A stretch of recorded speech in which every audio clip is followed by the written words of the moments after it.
Now, the greatest radio shows of all time. Suspense. The Shadow Node. Washington calling David Harding, counter-spy. Classic radio theater. The Great Gildersleeve. Fibber McGee and Molly. Dragnet. Gunsmoke. The Lone Ranger. Now, step back into a time machine with your host, Wyatt Cox. Good evening, friends of the Inner Sanctum. Crime drama this time around, an episode of Dragnet, a Screen Guild Theater presentation of Suspicion, an episode of Gangbusters, The Lives of Harry Lime, and Mr. District Attorney. That's all straight ahead on this Wednesday. This is Thursday, I should say.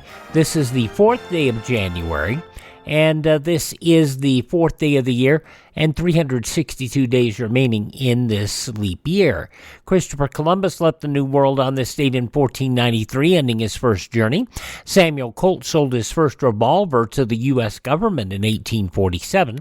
In 1865, the New York Stock Exchange opened its first permanent headquarters at 1012 Broad near Wall Street in New York City. Happy birthday, Utah. You were admitted as the 45th State of the Union on this date in 1896. In 1936, Mickey's Polo Team, a short animated film featuring Charlie Chaplin, Oliver Hardy, Stan Laurel, and Harpo Marx in a polo match against various Disney characters, was released. Also in 1936, Billboard magazine published its first popular music charts. In 1941, the animated short Elmer's Pet Rabbit was released. It marked the second appearance of Bugs Bunny, the first time to have his name on a title card. After 69 years, the last issue of Collier's Weekly magazine published on this date in 1957. Premiering on this date in 1958, Sea Hunt.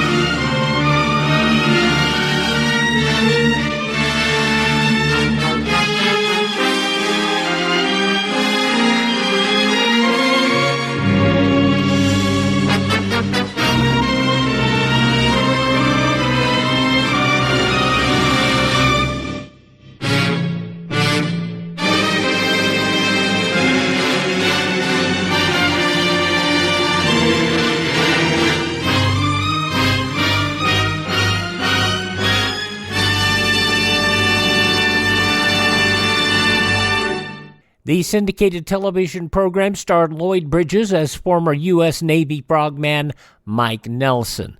In 1958, the number one song on this date belonged to Patrick Boone. April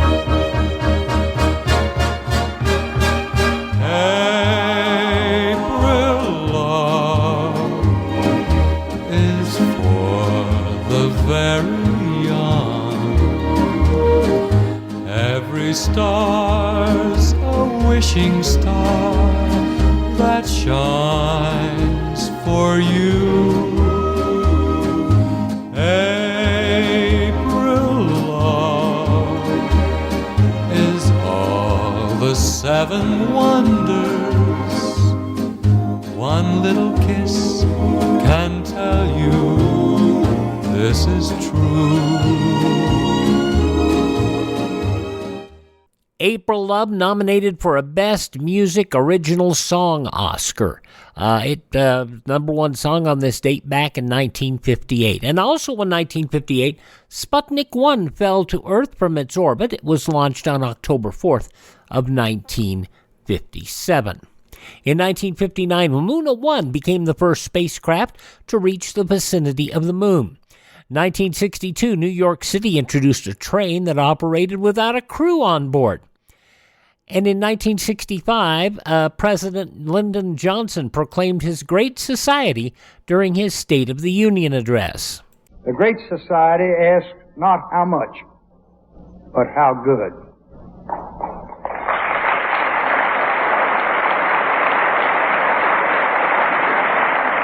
Not only how to create wealth, but how to use it.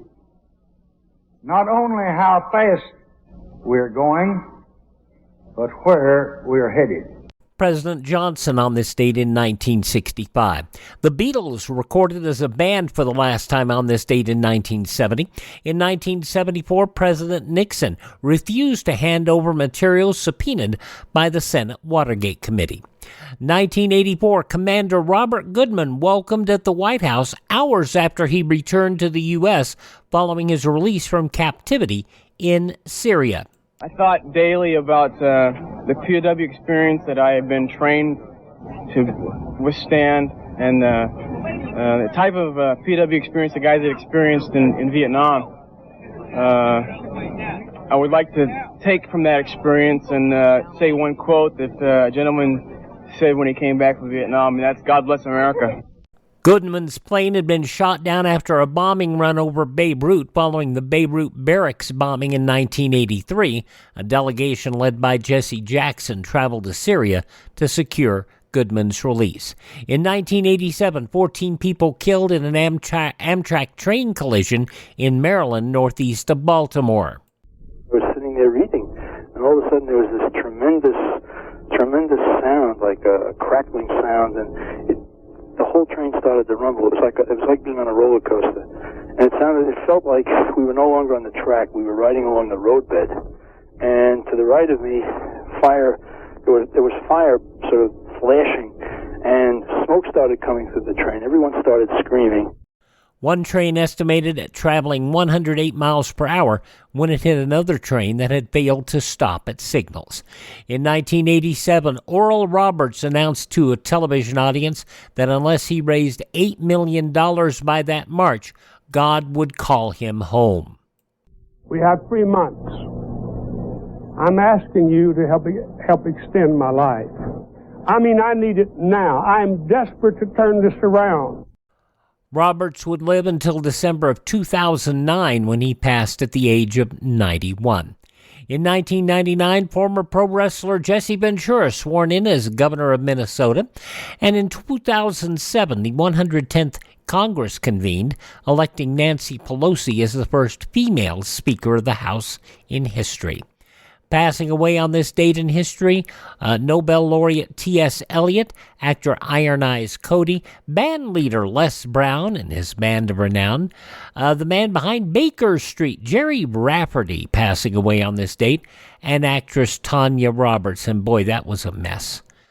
Born on this date, that are no longer with us, Sir Isaac Newton, born on this date, Louis Braille, Senator Everett Dirksen, actor Sterling Holloway, actress Jane Wyman, the man best known as the Maytag repairman, Jesse White, born on this date, boxer Floyd Patterson, and singer Vanity, all born on this date in history. Hi, this is Jeff Foxworthy. It is now time for the birthday announcements. The following people are now officially older than dirt. From Bob and Carol and Ted and Alice, Diane Cannon, 87. From the musical group New Order, Bernard Sumner is 68. Country's Patty Loveless is 67. You remember him from Max Headroom and Orphan Black. I remember him as the crazy guy in the television adaptation of The Stand. Matt Frewer is 66. From Kids in the Hall and News Radio, Dave Foley is 61. And the lady who sang about strawberry wine, Dina Clark, 58. Those just a few of the people who celebrate the 4th day of January as their birthday. If this is your birthday, happy birthday to you. Happy birthday to you. Happy birthday, happy birthday. Happy birthday to you.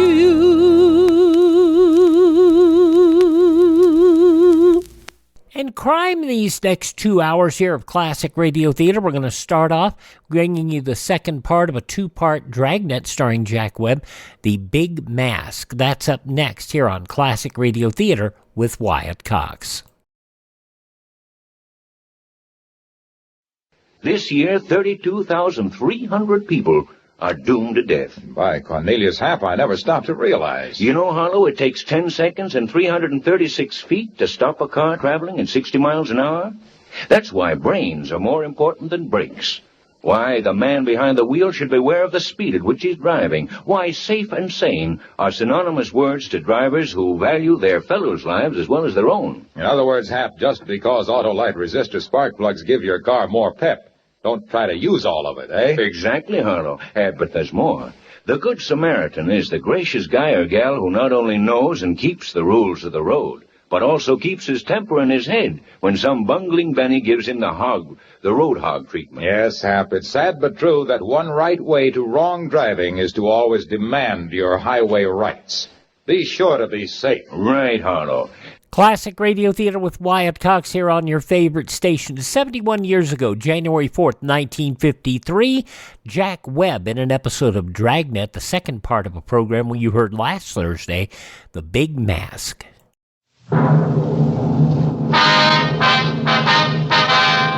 Sound off for Chesterfield. Chesterfield, the only cigarette in America to give you premium quality in both regular and king size, brings you Dragnet.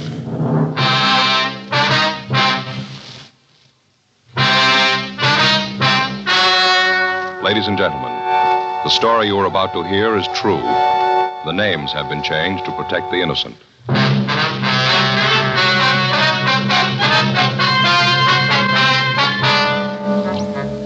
You're a detective sergeant. You're assigned to robbery detail. For the past 6 months, the managers of large markets in your city have been the victims of a hold-up man. You thought you had the suspect in custody. You were wrong. Your job, get him.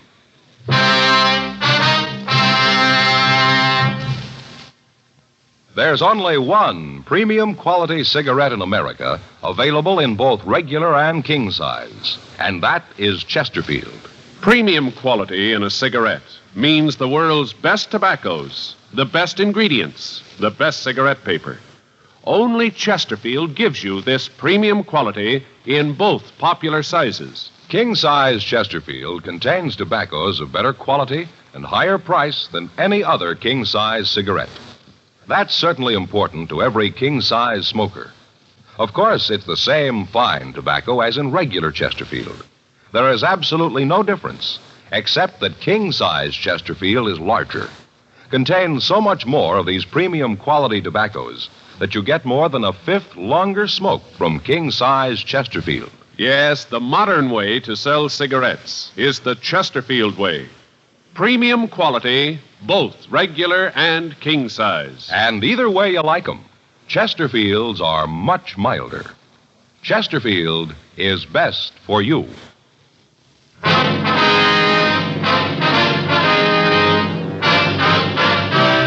Dragnet, the documented drama of an actual crime. For the next 30 minutes, in cooperation with the Los Angeles Police Department, you will travel step by step on the side of the law through an actual case transcribed from official police files. From beginning to end, from crime to punishment, Dragnet is the story of your police force in action. It was Saturday, March 22nd. It was cold in Los Angeles. We were working the day watch out of robbery detail. My partner's Frank Smith. The boss is Captain Didion. My name's Friday. We were on our way out from the office, and it was 9:36 a.m. when we got to 4623 Linwood, bakery shop. Yes, sir. Can I help you? Police officers, ma'am. Oh, yes, you want to see Mr. Jenkins. He's in the back. Right through that door. Thank you, ma'am. How is Mr. Jenkins? Well, he's all right. Got a bad cut on his head. The ambulance was here. Uh-huh. Do you know if there are any witnesses? I don't know. The other officers are checking it now, I guess. Mm-hmm. About how long have they been here? I'd say 10 minutes. All right, ma'am. Thank you. Who is it? Police officer, sir. My name's Friday. This is my partner, Frank Smith. Oh, what happened to the other officer? Well, he left, Mr. Jenkins. A couple of questions we'd like to ask you about this. Yeah, sure. Pull up that chair there. Thanks very much. Yeah. You feel all right, sir? Yeah, headaches a little, but I feel okay. Guy from the ambulance said I should see my own doctor. No one I'm going to get time to do that. It's nothing serious, a little cut. Yes, sir. Would you tell us just what happened here? Yeah, sure, there's not much to it. Where do you want me to start? Well, what time did the man come in? Oh, I see. It must have been about 6:30 this morning. I was just frying the donuts. I heard this knock on the back door and I let him in. What did he look like, sir? Well, just like the descriptions in the paper. That's how I knew it was the Black Masked Bandit. He had the overcoat on, the hat, and the mask on his face. Was he carrying a gun? Yeah, it looked like 38 revolver, long barrel. Mm-hmm. What happened then? Well, at first I couldn't figure it. You know, I'd read in the paper where he was robbing markets. I couldn't figure what he was doing in a bakery. He was alone then, huh? Yeah, at least I couldn't see anybody with him. All right, go ahead, sir. Well, he came in and sat down, told me to go ahead with what I was doing. Sat right over there in that chair. Mm-hmm. Leaned back against the wall and just talked. What did he talk about, do you remember? Just that, nothing special. Then he asked me to hand him one of the donuts I'd finished. Said he wanted one of the chocolate ones. I gave it to him. He just leaned back and ate it. I see. I asked him what he wanted. Why the gun, you know? Yes. He said he didn't want me to get any bright ideas. And he asked me how much money I had. Yeah. I told him I only had about $150, and he said that wasn't much. I said it wasn't, but it's all I had. And then I asked him if he was going to rob me. What did he say to that? He said he probably would. Mm-hmm. All this time, did he keep the mask on? Yeah, he never took it off. How long was he here? Well, he got here, like I said, at 6:30. He left about 8:15, just before Vera came in. She's the one who found me. Vera? Yeah, she's the girl who takes care of the store. You probably saw her out front when you came in. Oh, yeah, sure. Go ahead. Well, I finished up with the donuts, and then I asked him if he'd like a drink. And I said I had some brandy locked up, and I asked him if he'd like a shot. Mm-hmm. He said he would. I went over to get it. I keep it over there in that cupboard. And when I walked over, I had to walk right in front of him. Yeah. Well, you probably know it gets pretty hot in a bakery, the ovens and all. I guess he was kind of relaxed. Yeah. Well, when I walked by him, I grabbed his gun, took it right out of his hands, and he jumped up and told me to hand it over to him, said for me to give it back and I wouldn't get hurt. And I told him he had the shoe on the wrong foot, that I was calling things now. Yes, sir. What did you do then? Well, if I hadn't seen it with my own eyes, if it hadn't happened to me, I'd never believe it. What's that? When I took the gun away from him, he looked real surprised. That's when I told him that I was the boss, and he just stood up and started to walk toward me. I told him to stop. I pointed the gun at him, told him to stay where he was. Yeah. But he didn't stop. He kept coming right at me. I told him again, but he kept right on walking. And then I fired at him. Well, it wasn't any farther away from him than 10, maybe 15 feet. Didn't hit him, so I pulled the trigger again. Shot right at him 6 times. Right at him. He just kept walking at me. Now, at first, I thought the shells in the gun were blanks. And then I could see where the bullets were hitting. Well, there, you can see a couple of them in the wall. I couldn't believe my eyes. I missed him every time. What did he do right after you shot at him? When I fired the last shot, the gun clicked a couple of times. He just stopped and laughed. He said that I'd run out of bullets and that I'd better give the gun to him. Did you? Yeah, I threw it at him as hard as I could. I missed him then, too. The gun hit the floor and I could see the sparks fly, and then he picked it up and came after me. I didn't think I'd be in much trouble. He looked so little. But when he grabbed at me, I knew I'd had it. That man had hands like a vice. Mm-hmm. He grabbed my arm and hit me on the head right here. He knocked me out. He came to and Vera came in. The guy was gone, so was the money. Well, where'd you keep this money? In my pocket. I had it in my wallet. I don't usually put it in the cash register until Vera gets in. I see. Now, you said that when the gun hit the floor, you saw the sparks fly from it. Is that right? Yeah, you know, like when you hit a piece of flint with another rock, like the Boy Scouts. Yeah. You know, like that. Did you notice that the gun seemed damaged in any way? No, I didn't have time to notice anything. Right after that, he hit me. Uh-huh. Wonder if you'd give us a description of the man. Well, sure, like I told the other officers, he was a little man, real old. How old would you say? Oh, maybe 50 or so, not any younger. You're pretty sure about that, are you? Yeah. About how tall? Maybe 5'2", not any more than that. Kind of hard to tell with that big coat on. It looked like it was 5 or 6 sizes too big. It looked kind of funny at first, then you realized who he was, and it wasn't funny anymore. Mm-hmm. I wasn't too scared of him when I first saw him, even when he came at me, but when he grabbed my arm, I knew I had trouble. Yes, sir. Still can't understand it. 6 shots and I didn't hit him once. I tell you, the guy's not human. Well, he's scoring pretty good for a ghost.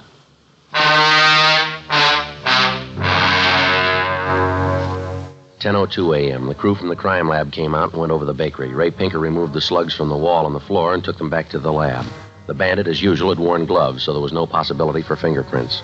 A search of the neighborhood failed to turn up any new leads. None of the people in the immediate area had seen anyone answering the description of the Black Masked Bandit. Additional supplementary bulletins were gotten out, and all of the cars in the surrounding vicinity were alerted. The stats office had made run after run on the M.O. of the bandit. The leads they gave us were all checked out. All gunsmiths were alerted in the event that the suspect's weapon had been damaged and that he might try to have it repaired. All leads were checked and rechecked. They netted us nothing. Informants were questioned and re-questioned. The plan that had been worked out for checking with the managers of the supermarkets in the city was continued.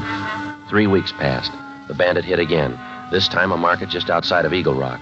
The M.O. was the same as had been used in the previous robberies. However, in this one instance, the market didn't have a storage refrigerator, so the thief locked the manager in a back room. In locking the door, the suspect had taken off his gloves, and Leighton Prince was able to lift a partial print from the doorknob. It wasn't enough for classification, but Bergman said that if we apprehended the man, he'd be able to identify him for us. June came and went. July, August.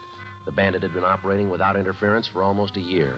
He'd widened his theater of operations. Reports had come in from San Francisco to Stockton, from San Diego to Pomona. In each case, the suspect seemed to know what markets were being staked out, and he stayed away from them. The legwork continued without result. Tuesday, August 19th.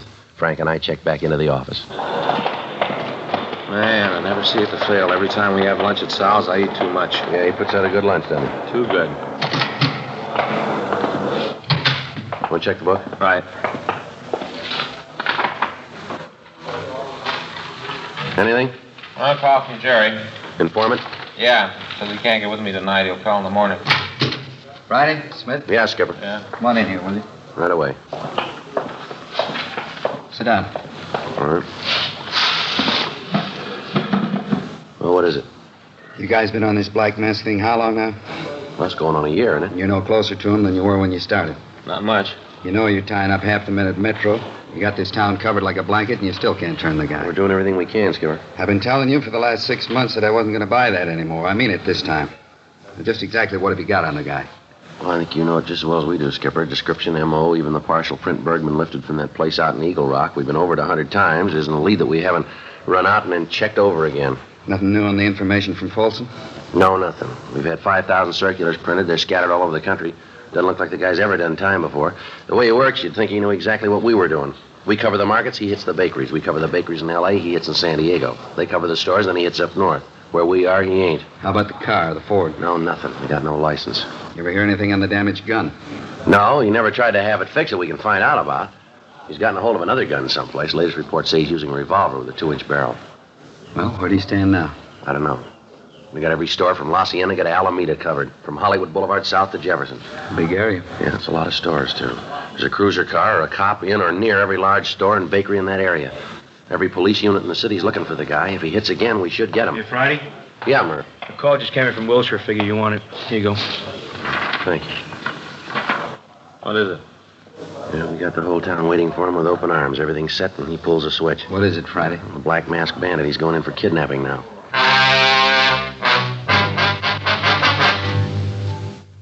The local broadcast stated that the manager of one of the big supermarket chains in the city had been taken from his home about 2:30 in the morning. The bandit forced him to drive to the store and open the safe. The thief then bound the manager and left the premises. The manager gave us a complete description of the bandit, and locals and APBs were gotten out on him. In this instance, the thief didn't use his own car. He forced the manager to drive his car to the market. The manager told us that when they'd left the house, he hadn't seen any other cars on the streets. Tuesday, August 19th, 5:20 p.m. Frank and I got in touch with Lieutenant Dick Tiernan of the Sheriff's Robbery Squad. Together with him, we worked out a plan to try to keep the homes of the managers under surveillance. In addition to this, men from the Sheriff's Department aided in canvassing the houses of the owners and managers. Each car was assigned 3 houses, while other cars covered 3 markets each. A month passed. The Black Masked Bandit hit 5 times, each time in areas which were not under direct surveillance.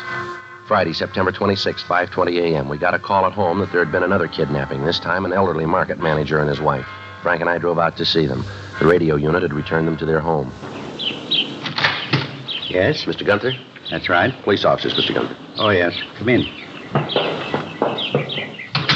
You have some sort of identification? Yes, sir. Here's my ID card. My name's Friday. This is my partner, Frank Smith. How do you do? Mr. Gunther. Come into the living room, won't you? Thank you very much, sir. Sit down.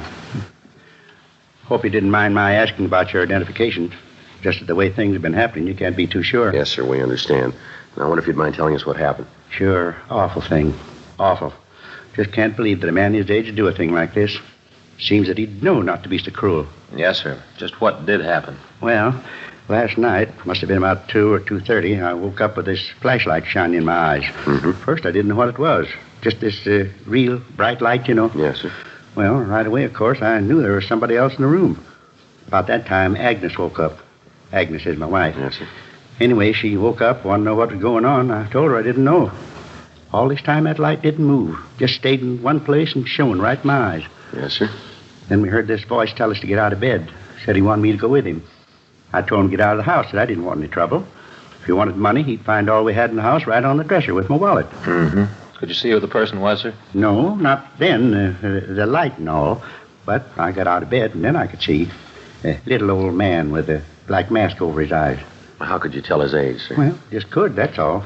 Little beady eyes, and his mouth mean. Never saw a mouth like that on a young man. His voice was old, I could tell. Yes, sir.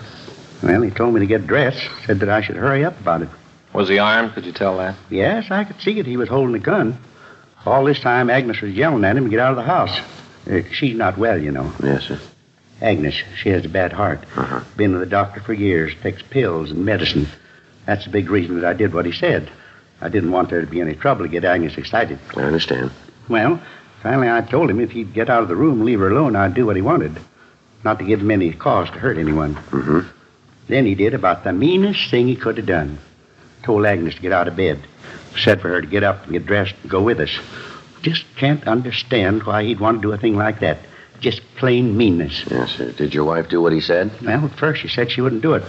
Really told him off. I thought he'd maybe get mad and hit her. He's mean enough to do it. And finally I asked her to do what he wanted. Figured that'd be the easiest way of getting him out of the place. I thought that maybe I could talk him out of taking her with us, but I couldn't. He made you leave the house then? Yeah, told me to get the car out of the garage, and then he and Agnes get in the back seat. Made me drive down to the store. Did you notice any other cars in the area? Any cars parked near your house that weren't usually there? No. On the way to the store, though, I saw a police car. I thought about trying to attract their attention. He must have thought about it, too, though. Why'd he say that? Well, he told me that if I did anything to call attention to us, he'd kill Agnes. I think he would have, too. I didn't do anything to get him upset. Yes, sir. Well, we got to the market, and he made me open the safe, and then he took the money and tied us up. I begged him not to tie Agnes. I've never done that before, Sergeant. I'm 52, and I've never begged a man for anything, but I did this time. Begged him not to kill Agnes. I knew that if he tied her up like he said he was going to, it'd kill her. Pleaded with him, but it didn't do any good. Tied her up and put that tape over her mouth. One thing I can say for him, though, just one. He called the police and told them where we were. If he hadn't done that, I think we'd have both died. Agnes almost suffocated. Where's your wife now, Mr. Gunther? In the other room. Doctor's with her. He gave her a sedative. Awful thing, Sergeant. I just don't know how anyone could be that mean. Well, just one reason we can think of. What's that? He's had a lot of practice. 11:30 a.m. We talked to Mrs. Gunther. She told us pretty much the same story that we'd gotten from her husband. The police car in the area was contacted, but they reported that they hadn't noticed the Gunther car. The unit that was patrolling the area around the store was contacted. They reported that they had checked the store at 3:15 a.m. At that time, there were no lights and no suspicious cars in the vicinity. The Black Masked Bandit had been working for over a year. In that time, he'd robbed 59 stores that we knew of. His theater of operations had taken him from Northern California right down to the Mexican border. From the desert to the beach, he'd stolen approximately $500,000. The entire nation had received communications carrying the description of the suspect. The entire facilities of the police and sheriff's departments in Los Angeles were devoted to apprehending him. Thousands of man-hours had gone into stakeouts and searches. None of them produced any results. As the case grew in importance, robbery detail began to get an average of 30 calls a day from well-meaning citizens with information. Every lead, no matter how remote, had to be checked out. This meant more hours of legwork and interrogation. Every officer in the Southland was looking for the bandit. Every car and motorcycle on the streets had his description. None of it did any good. Thursday, October 2nd, 11:05 p.m. Frank and I checked back into the office. Well, there's another one that didn't go anyplace. Yeah, you want to fill out the reports? I'll check the book. Yeah. Never fails, does it, Joe? What's that? Oh, something like this one comes along. Some people use it to get back at their neighbors. Take that deal tonight. Pretty silly, huh? I'd like to know who gave us that tip. There's something kind of sneaky about anonymous phone calls. Well, we'd miss a lot of breaks if we didn't get them. Yeah. You figure we're ever going to nail this guy? Who knows? I'm getting a little punchy. Every time we miss him, we get another pasting. Have you read the papers lately? Well, you got to expect that, Frank. They're probably calling it the way it looks to them. There's only one way to answer him. That's to nail the guy. I'll get it. Robbery Friday. Yeah, that's... What's that? Can you speak a little louder? I can't hear. That's better. What? Uh-huh. When did this happen? Yeah. What's the address out there? Yeah, the street. Now give me the number. That's right. All right, you bet. We'll take care of it. Right. Bye. Looks like something here. Market manager's son. Yeah. Says someone's just kidnapped his father.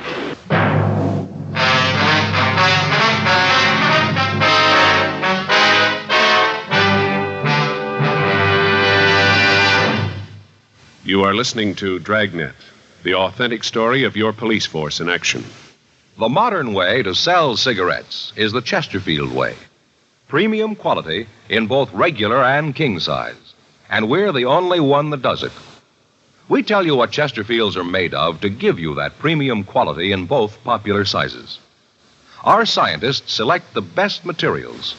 They select for Chesterfield the world's best tobaccos, blend them just right, and they keep Chesterfields tasty and fresh with the best of moistening agents.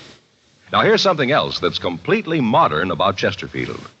People smoke Chesterfield, and we tell you what happens, scientifically but simply. A medical specialist is making regular bi-monthly examinations of a group of people from various walks of life. 45% of this group have smoked Chesterfield for an average of over 10 years. After 8 months, the medical specialist reports that he observed no adverse effects on the nose, throat, and sinuses of the group from smoking Chesterfield. I'd say that means real mildness. And finally, we ask you to try Chesterfield and prove what we say. Chesterfield is best for you. They're much milder, to give you all the pleasure that the modern cigarette can give.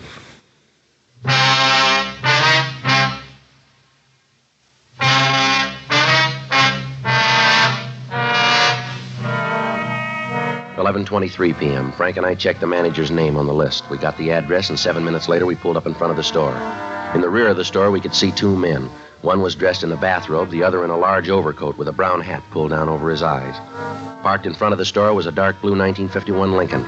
We checked the car and found that it bore the registration of Donald Anderson, the manager.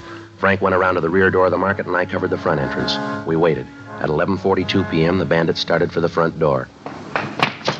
All right, mister, police officer, hold it up there.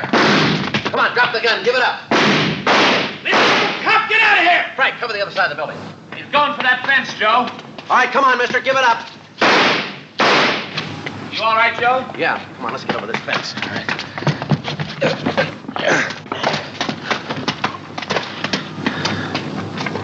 He's not over here. No, we missed him. He must have got over that wall. I'll get back to the car and notify the radio units. All right. You think you hit him? I don't know. I might have. Let's check the ground by the fence. You got your flashlight? Yeah, here it is. Hold it, Joe. Yeah? Here. See? By the fence. Oh, yeah. Bloodstains, quite a few of them. I'll stay here and check. Okay, I'll be right back. Watch yourself. Yeah.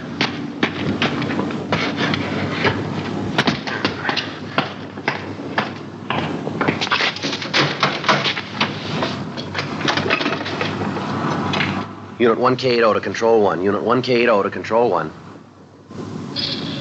Control 1 to 1K80. Go ahead. While attempting to arrest Market Bandit during commission of robbery, he exchanged fire with suspect. Suspect is known to be wounded. Suspect armed, use caution. Suspect seen fleeing on foot. All cars in area converge on corner Figueroa and Woodlawn. Suspect described as WMA, 50 to 55 years, 130 to 140 pounds. Block off area at Vernon to Slauson, and from Figueroa to Maine. Suspect last seen going through houses at 49th and Figueroa. That's 49 and Figueroa. Roger, 1K80. Attention, all units. Attention, all units. All units in the vicinity of 49th and Figueroa. Robbery suspect wounded while attempting robbery at market. Suspect described as WMA, 50 to 55 years, 130 to 140 pounds. Block off area at Vernon to Slauson, and from Figueroa to Main Streets. Suspect last seen going through houses at 49th and Figueroa. Unit 1K80 to Control 1. Unit 1K80 to Control 1. Control 1, Unit 1K80, go ahead. Suspect is known to be armed. Approach with caution. Use caution. Unit 1K80 to Control 1, KMA 367. All units. Robbery suspect at 49th and Figueroa, known to be armed. Approach with caution. Repeat. Approach with caution. What do you figure, Frank? Well, he's in here someplace. Let's find him. In the next 3 hours, 37 police cars combed the area. Every possible hiding place was investigated. A house-to-house search was started. Citizens were asked to lock their doors and to open their homes to no one. In one of the yards, we found the hat and coat worn by the suspect, but apparently he'd made good his escape. Broadcasts were gotten out to the entire city, putting them on the alert. Additional officers were sent to the blockaded area to help with the search. Captain Didion came out from the office to direct the operations. 3:30 a.m. The area had been checked and rechecked. No sign of the suspect. Frank and I went back to our car. I don't know, Joe. The guy's got us jinxed. Seems like everything we do, he's got us beat. It doesn't make much sense, does it? We got to turn him sometime. Yeah, we've been saying that for a year. Didion was sure in a rare mood tonight. Well, he's got trouble with his stomach again. I'm going to have trouble with mine if this keeps up much longer. Yeah. Joe, car. Yeah, take the other side of it. Right. All right, come on out of the car, mister. Come on, we know you're there. Get out. Get out of here, cop! Come on, throw that gun out here. You can't go anywhere. Give it up before you get killed. I ain't coming out. Don't you try come after me. You haven't got a chance. I dropped the gun. All right, I quit. Got no more shells. I can't fight anymore. I quit. Please don't shoot anymore. All right, throw that gun out here. Come on. All right, now get out of the car. Keep those hands up. Put them behind your head. All right, come on over here. Turn around. Put your hands against the car. Straight out in front of you. I'll shake. Hey, you're going to call an ambulance for me? I'm hurt. Hey, can't you see I'm hurt? Ain't you going to do anything for me? He's clean, Joe. Right here. Here. Get your hands behind you. Want to put in a call for the ambulance? Right. You didn't have to shoot. I would have stopped if I'd known you was cops. You got trouble with your ears? No. We told you we were officers. You built this thing. We just went along with you. A lousy deal anyway. I should have stopped. I should have quit when I was ahead. If I'd have stopped, you guys would have never caught me. Never. They're on the way, Joe. Good. What's your name, mister? Jerry Rogers. How old are you? 35. All this time, we're looking for an old man. How do you figure it, Joe? I don't know. The gray hair, big overcoat, and that mask. Witnesses didn't get too good a look at him. Yeah. You ever been arrested, Rogers? Yeah, once. Is that ambulance ever going to get here? It's coming. What'd you fall for? Huh? What were you arrested for? Drunk driving. Oh, I should have quit. I should have laid off. Yeah, it's too bad you didn't figure it that way a little sooner. Look, I don't want any morals. When's that ambulance going to get here? Don't worry about it, Rogers. Huh? You got a lot of time.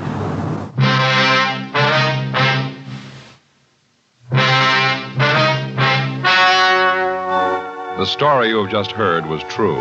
The names were changed to protect the innocent. On February 4th, trial was held in Department 87, Superior Court of the State of California, in and for the County of Los Angeles. In a moment, the results of that trial. Now, here is our star, Jack Webb. Thank you, George Fenneman.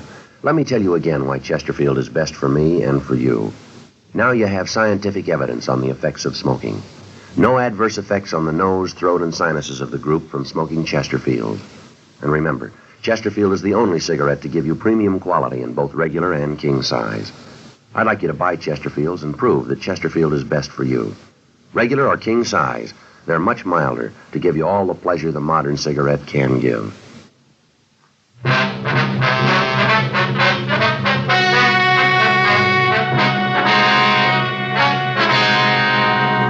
Gerald Stephen Rogers was tried and found guilty of 12 counts of robbery in the first degree and 4 counts of kidnapping. He was sentenced to life imprisonment in the state penitentiary, San Quentin, California.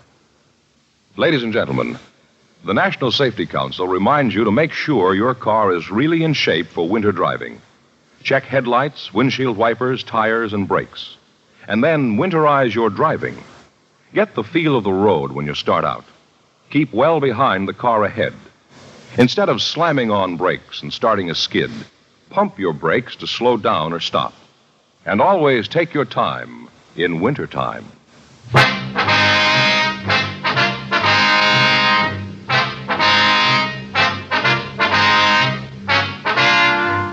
You have just heard Dragnet, a series of authentic cases from official files. Technical advice comes from the Office of Chief of Police W.H. Parker, Los Angeles Police Department. Technical advisors Captain Jack Donahoe, Sergeant Marty Wynn, Sergeant Vance Brasher. Heard tonight were Ben Alexander, Ralph Moody, Harry Bartell, Jack Crucian. Script by John Robinson. Music by Walter Schumann. Hal Gibney speaking. Sound off for Chesterfield.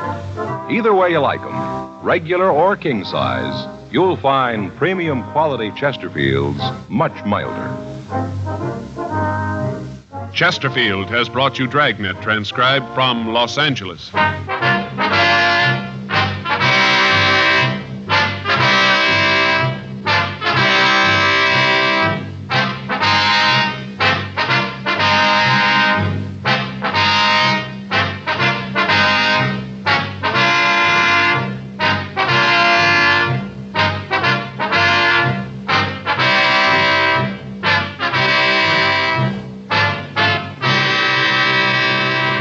71 years ago, January 4th, 1953, Dragnet here on Classic Radio Theater with Wyatt Cox. By the way, tomorrow we will have an episode of Barry Craig, Confidential Investigator.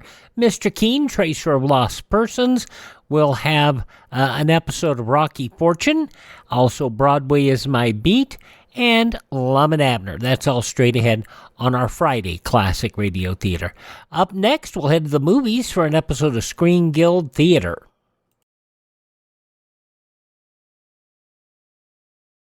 Folks, this is Riley, alias William Bendix. I'd like to talk to you about something very important to all of us. You know what traffic accidents are. There's something that happened to other people, but not to you. Your life is charmed. When you sit behind the wheel of your car, nothing can harm you, nothing can touch you. It's impossible that you could be the victim of a traffic smash-up. Doesn't that sound a little ridiculous? Of course it does. But that's the thinking of the majority of America's drivers, and that's the thinking that causes traffic accidents. The truth of the matter is that unless you drive safely and lawfully, an accident can happen to you. Last year it happened to 32,000 persons who died as a result. It happened to more than 1 million others. They were the lucky ones. They were only injured. In every single case, the National Safety Council reports that at least one traffic law was violated. So when you drive your car, remember that your only guarantee of safety is lawful driving. Obey the traffic regulations and drive carefully. The care you take may save a life, and that life may be your own. I'm Wyatt Cox. Classic Radio Theater with Wyatt Cox continues. An adaptation of the Alfred Hitchcock romantic psychological thriller film noir, Suspicion. It was originally in theaters in 1941. Starred Cary Grant and Joan Fontaine as a married couple. It also featured Sir Cedric Hardwicke, Nigel Bruce, Dame Mae Whitty, Isabel Jeans, Heather Anderson, and Leo G. Carroll, based on the Francis Iles novel Before the Fact, published back in 1932. Joan Fontaine won the Academy Award for Best Actress in 1941. It would be the only Oscar-winning acting performance in a Hitchcock film. Now, you're going to hear in this episode Joan Fontaine along with Bazil Rathbone and Nigel Bruce, the only time I know of where Rathbone and Bruce worked together apart from the Sherlock Holmes series. And we will hear that now. From 81 years ago, January 4th, 1943, the Screen Guild Players, Suspicion.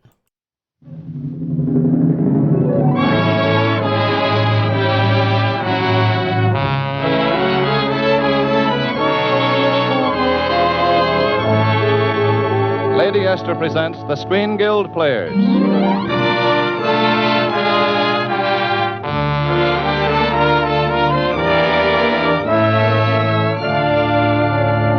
The Screen Guild play tonight, Suspicion. The starring players. This is Joan Fontaine. This is Bazil Rathbone. And this is Nigel Bruce.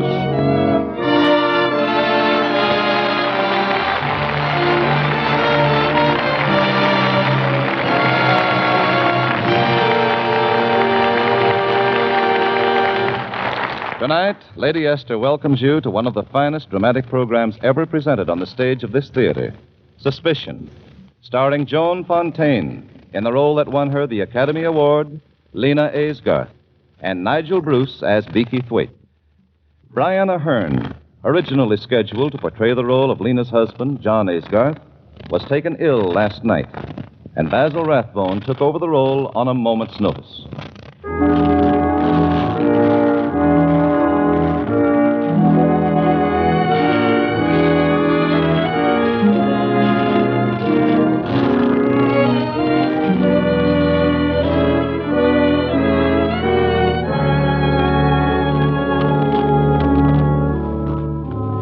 I am Lena Aysgarth. I have been married to John Aysgarth for the happiest months of my life. But those months are past. I have been living in terror for weeks. My days endless hells of suspicion. My nights interminable eons of torment. I am certain my husband has decided to murder me. I can't prove it, of course, but I'm sure he's going to kill me. Just as I know he killed his best friend, Beaky Thwaite. But I can't prove that either. I suppose I've always been afraid of Johnny. Some way, perhaps intuitively, I've known he was going to destroy me. just as he destroyed his own good name. But I loved him. Even now, waiting for him to kill me, I love him. I think that when Johnny does kill me, I'll die happy. It'll be a relief. I can't stand this waiting.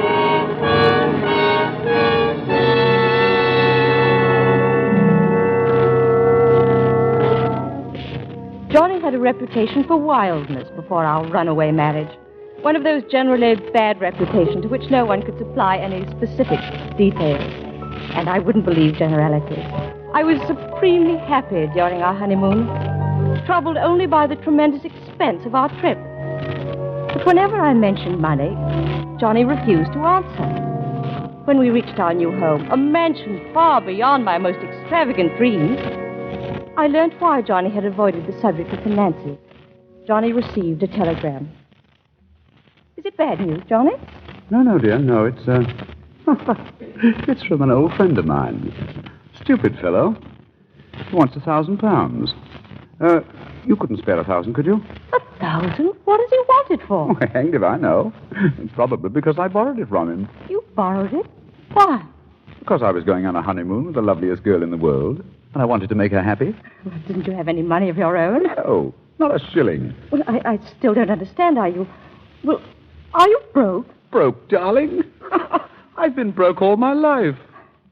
Why didn't you tell me? Every time I brought the subject up, Well, whatever made you take this extravagant house? Well, I didn't think you'd want to live in a shack. A girl like you was going to come into plenty of money one day. Wait a minute. I can't quite get this into my head.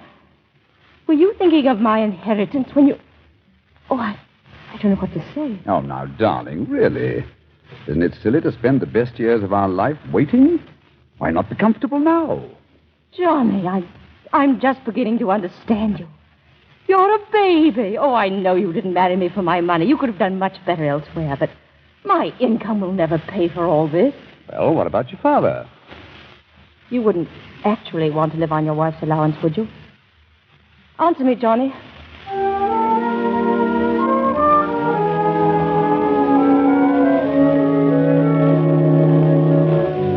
That was my introduction to Johnny's complete irresponsibility. He believed only in luck and lived his life on borrowed money and the hope that one of the horses on which he bet that borrowed money would win at long odds.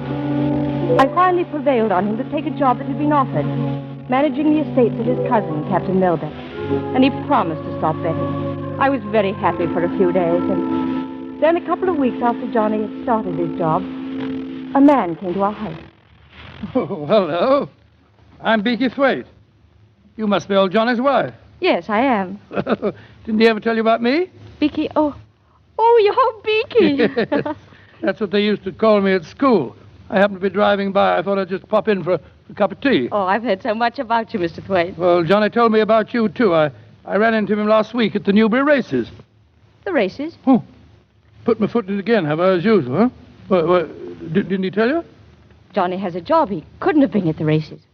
Besides, he's given up betting. Oh, he has he? Well, don't you believe it, not Johnny.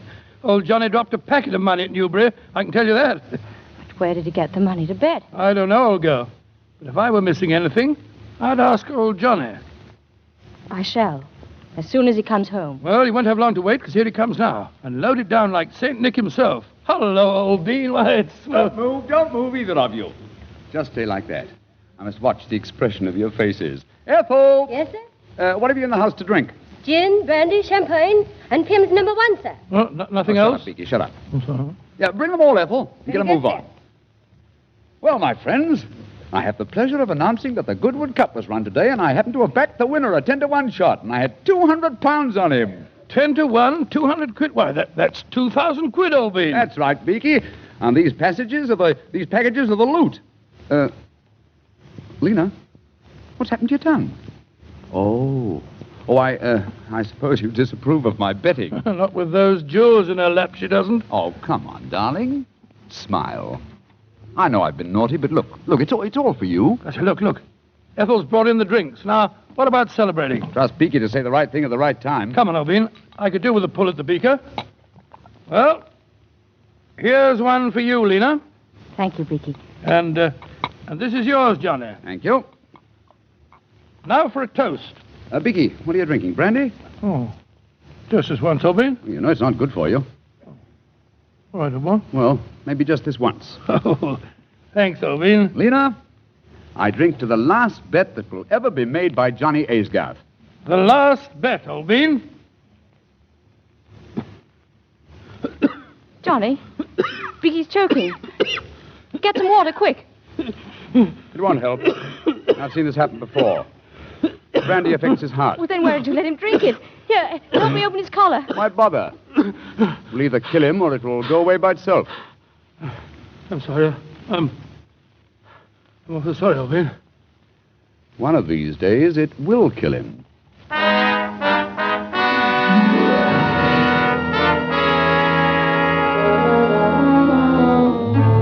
That was the first time that my intuition warned me of the cold-blooded savagery inherent in Johnny. It frightened me to watch his eyes as he stared at Beaky, painfully struggling in a heart attack Johnny could have prevented. After that day, our life together took a definite turn for the worse, and one shock followed upon another. I'd been up to the bookshop to get some murder mysteries, which were Johnny's only reading matter, when an old acquaintance stopped me. Hello, Miss Aysgarth. Oh, how are you, Mrs. Newsham? Has Johnny settled down to the simple rural life? Yes, it seems to agree with him. Abandoned all his vices, has he? Vices? What vices, Mrs. Newsham? Oh, such as betting at the races, for instance. Oh, he's no time for that. He's much too busy with his job. Is he? He was at the Merchants' races yesterday.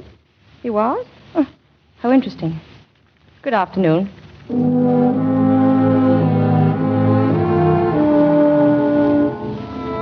I was heartsick at learning Johnny had broken his promise again. And then I went directly to Captain Melbeck's office where Johnny worked to ask Johnny for the truth. Oh, good afternoon, Miss Aysgarth. Good afternoon. Is Mr. Aysgarth in? Mr. Aysgarth? Why, no. Well, when do you expect him? Well, I really couldn't say. Perhaps you'd like to talk to Captain Melbeck. Yes, I would. Very much, please. Then please follow me. Mrs. Aysgarth to see you, Captain Melbeck. Why, Mrs. Aysgarth. What a pleasure to see you. Good afternoon. Do sit down. Thank you. Captain Melbeck, I don't want to impose upon you, but you're Johnny's cousin as well as his employer, and I wanted to talk to you about him. I'm terribly worried. Well, yes, I can understand that. But I told him I wouldn't prosecute. Of course, if... I don't understand. And I told him I wouldn't prosecute. What on earth are you talking about? You mean you don't... Well, what reason did he give you when I discharged him? When did you discharge him? 6 weeks ago. We had an unexpected audit, and the account showed a deficit of £2,000. When I looked into Johnny's records, I'm terribly sorry, Mrs. Aysgarth. He should have told you. You say you aren't going to prosecute? Not for the time being. I'll give him every possible opportunity of replacing the money, but... Well, after all, I can't wait indefinitely. Does Johnny know that? Yes. I told him that unless he made good, he'd have to go to jail. And what did Johnny say? Oh, something about collecting on some insurance or something. He swore he'd pay.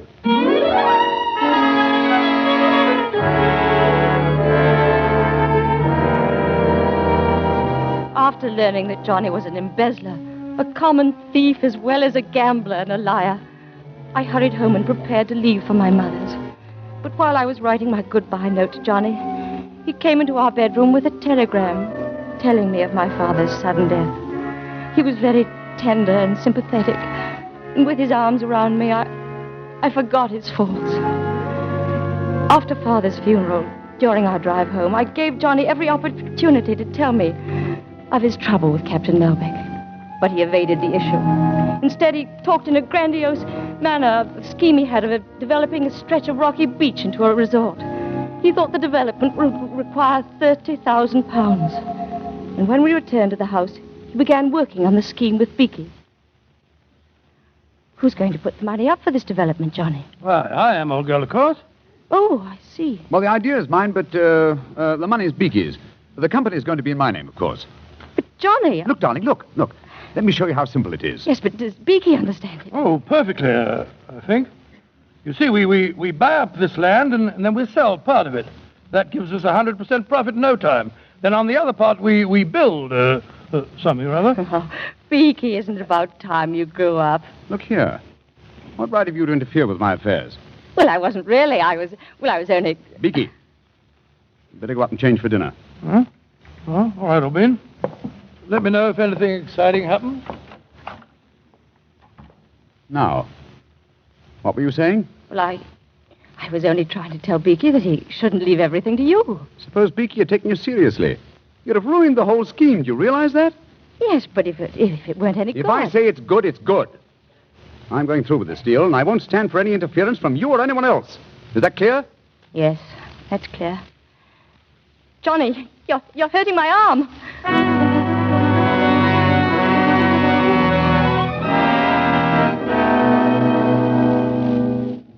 I knew then that Beaky was doomed. With the company in Johnny's name, all he had to do was to get Beaky out of the way, and £30,000 would be his. And looking into Johnny's eyes, I could read Beaky's death notice.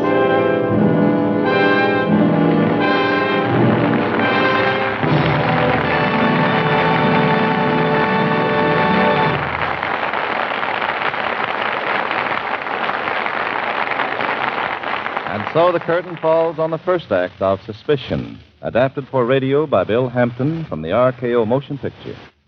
Before we return for the second act, a word from our hostess, Lady Esther. I read a very interesting story the other day about a housewife in Bridgeport, Connecticut. It seems that she took on a full-time war job in addition to caring for her 4 small children. And when a friend asked her how she managed to do so much, she just smiled and said, "Well, you see, it's like having twins. One baby takes all your time, so 2 can't take any more." Now, that's the wonderful spirit millions of women have today. Women are reorganizing their lives, changing their habits. They're giving up non-essentials. Take the care of the skin, for example. Millions of busy women have today completely changed their thinking about that. They've given up the creams and lotions and powder bases they once thought were necessary. Instead, they use just one cream for the complete care of their skin. And it's no lucky accident that the one cream so many of them are using is Lady Esther 4-Purpose Face Cream. After all, seeing is believing. Yes, these busy women can see for themselves with their own eyes how Lady Esther 4-Purpose Face Cream, this one cream by itself, helps make their skin look smoother, fresher, and younger than it has ever looked in years. You see, Lady Esther Face Cream not only thoroughly cleans your skin, but it also softens your skin. It helps nature refine the pores, and it leaves a smooth, flattering base for powder. Lady Esther Face Cream alone brings your skin 4 important aids to beauty all in a single jar.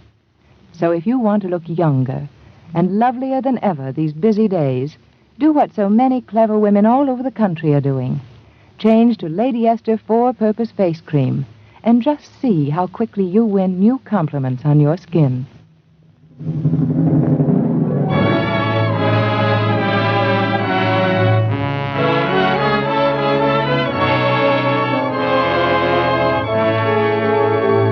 Now the curtain rises on the second act of Suspicion, starring Joan Fontaine as Lena Aysgarth, Bazil Rathbone as Johnny Aysgarth, and Nigel Bruce as Beaky Thwaite. Lena continues her story.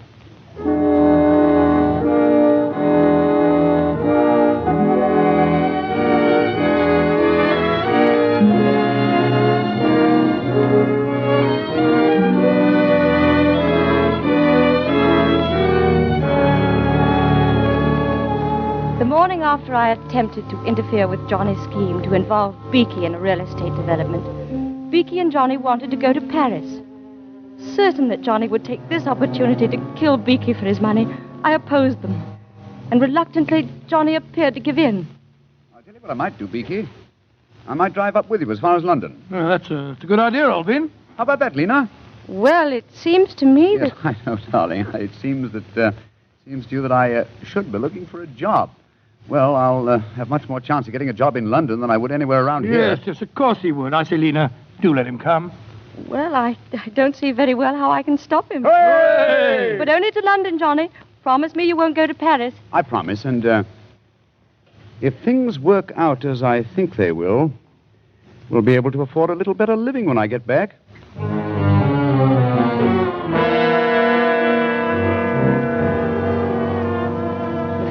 work out as I think they will. If things work out as I think they will. All that day and night, those words kept pounding in my brain. If things work out as I think they will. Those words meant only one thing to me. Beaky was going to die. 2 days later, my suspicion was confirmed by the police. Mrs. Aysgarth? Yes? I'm Inspector Hodgson from the county police. Won't you sit down? Thank you. I understand your husband's not in, ma'am. No, he's been up in London for 2 days. Well, I believe you know a Mr. Thwaite. Yes? He's a close friend of my husband. Was a close friend, ma'am. Mr. Thwaite died under mysterious circumstances in Paris, and we're making inquiries on behalf of the Paris police. They found some papers on Mr. Thwaite's person which indicated he just formed a corporation with your husband. What do the French police think caused Mr. Thwaite's death? The telegram we received from Paris says Thwaite visited the place of his death in the company of another Englishman. Both men had evidently been drinking. On arrival, Thwaite ordered a bottle of brandy. Brandy? Yes, ma'am. Apparently, as a result of a bet between the two men, Thwaite filled a large beaker to the brim and drank all the brandy. The other man was not present when the actual death occurred, having left the place as soon as Thwaite drank the brandy.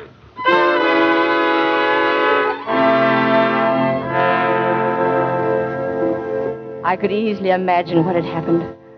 I'd seen Beaky drink brandy before, as had Johnny. Johnny, Beaky's choking. Get some water. I've seen this happen before. Brandy affects Beaky's heart. It'll either kill him or it'll go away by itself. One of these days it will kill him. I remembered that. And it was all the proof I needed that Johnny had murdered his best friend Beaky by tempting him to drink brandy. It was very clever.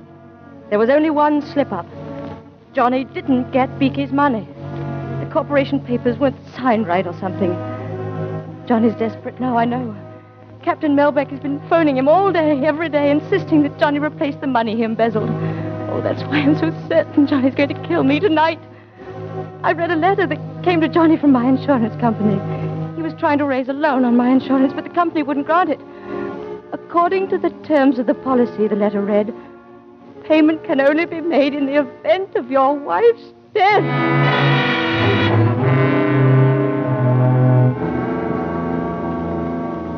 At a dinner party tonight, given by Isabel Sedbersk, our local celebrity and a murder mystery writer, Johnny was very critical of the murders Isabel's fictional characters had committed. I'm sure I detected a smug self-satisfaction in his voice as he told Isabel, I'm afraid you're slipping as a murder mystery writer, Isabel. That last one was, well... Well? What? Well, it's too complicated. If you're going to kill somebody, do it simply. how would you do it? Oh, I don't know, dear. Just use the most obvious method. The most important thing is that no one should suspect me. For instance? Well, for instance, poison. Oh. Just use the first one that comes to your mind. Say, arsenic. Arsenic? Oh, that would never do, Johnny. The police exhumed a body in Gloucester 4 years after the victim's death, and there was still enough poison, even in the fingernails and hair. Yeah, but did they get the murderer? No, I don't believe they did. There you are. This very minute, there are hundreds of people who have committed murder walking about freely. Thousands of them. Do you suppose those murderers are happy, Johnny? Oh, I don't know, dear. Why shouldn't they be? Fear of discovery, Johnny. So long as arsenic leaves traces. Yes. But it seems to me that by now somebody should have discovered a poison that can't be traced. You must have heard of one, Isabel. Why, I'm planning a very interesting corpse for my next book, Johnny. Ha, ha, ha. Don't change the subject, please, Isabel. I saw that startled look in your eye when I mentioned an untraceable poison. Come on, what is it? I wouldn't tell in a million years. Well, I won't give you any rest until you do, so you may as well tell me now.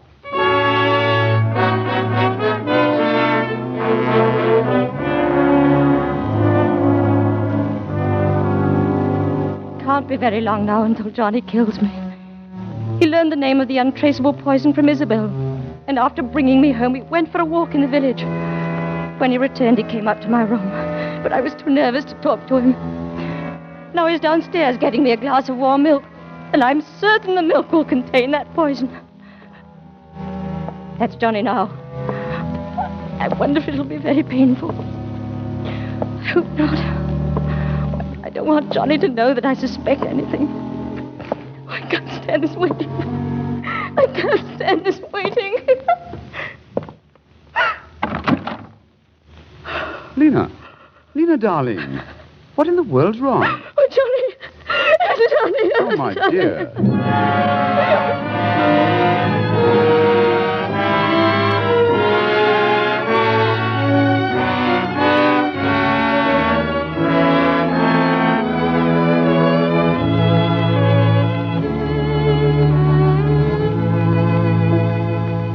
How do you feel now, darling?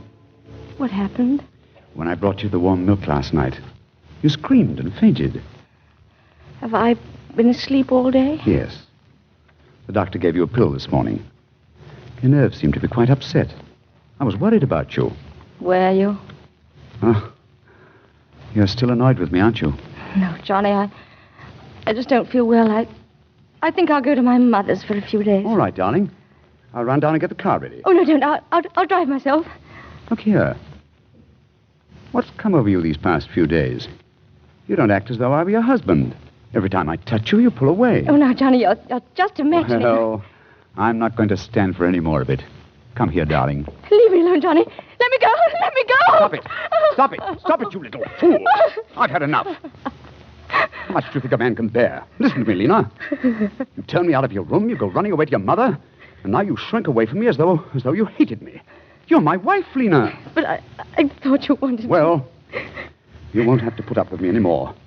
Johnny, where are you going? First, I'm taking you to your mother's. And then what? Don't worry. I won't bother you again. What do you mean, Johnny? Well, why do you think I wanted to learn the name of that untraceable poison? Johnny, you mean you're going... Is that why you were asking Isabel about that poison? You were going to kill yourself? Yes.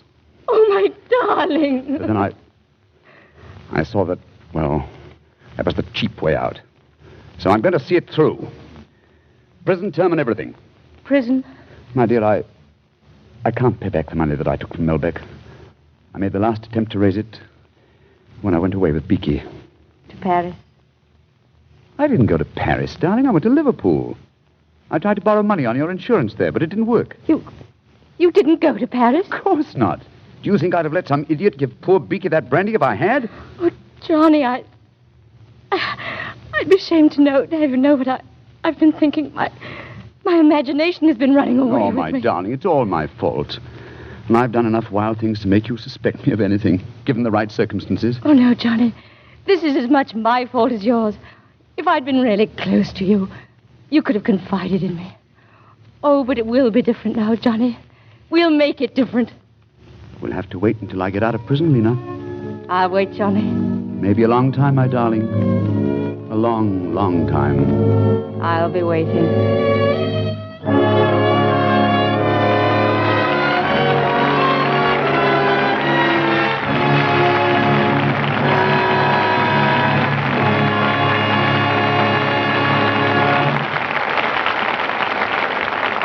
Thank you, Joan Fontaine, Bazil Rathbone, and Nigel Bruce for your splendid performances. And thanks to David O. Selznick, through arrangement with whom Miss Fontaine appeared in our radio version of Suspicion. It was a real pleasure, Mr. Bradley. And on behalf of myself and the rest of the cast, I want to express sincere thanks to Bazil Rathbone for coming to our rescue when my husband was taken ill with a cold. And Brian wants me to thank you for him, too, Basil. Thank you, Joan. But it was nothing for anyone that, well, anyone else would have done just as much for this program, which benefits the Motion Picture Relief Fund. And while I have the microphone, I'd like to pass along an important word. When your grocer restricts the amount of canned goods and other scarce foods you can buy, please cooperate with him, for he's doing so at the request of the United States government until formal rationing can be instituted. Thank you, Mr. Rathbone. Now, in just a moment, Nigel Bruce will tell you about next week's surprise show. But first, a word from one of America's foremost beauty authorities, Lady Esther. Thank you, Miss Fontaine. You know, my mother had a proverb, a favorite proverb, that she used all through her life. She used to say, seeing is believing. Well, that's a pretty good proverb, and here's how you can prove it to be true.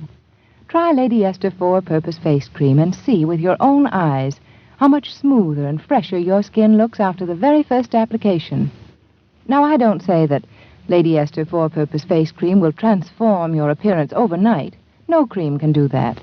But here's what I do say, and you can prove it very quickly for yourself. I say that if you use Lady Esther 4-Purpose Face Cream, this one cream alone, you'll soon have a delightfully fresh, clean-looking skin. Because, you see, every time you use Lady Esther Face Cream, it does 4 important things for your skin. It thoroughly cleans your skin. It softens your skin. It helps nature refine the pores, and it leaves a perfect base for powder. So when you look in your mirror and see how lovely your skin looks, you too will say, seeing is believing.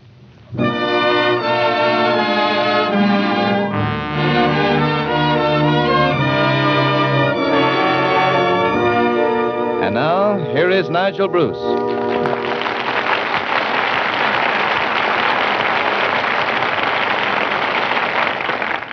Thank you. Thank you, Old Bean. Now, next week's show is really a corker. I know you're all going to enjoy it very much. I know that I will, too. Well, thank you very much. Goodbye. One moment. Just a moment, Nigel. Oh, yes, Old Bean? You've forgotten one thing. Next week's show? Oh, I'm sorry, Truman Old Bean. Now, next week's show, the Lady S Screen Guild players will bring you Holiday Inn with Dinah Shaw and that dear old Bean, Bing Crosby.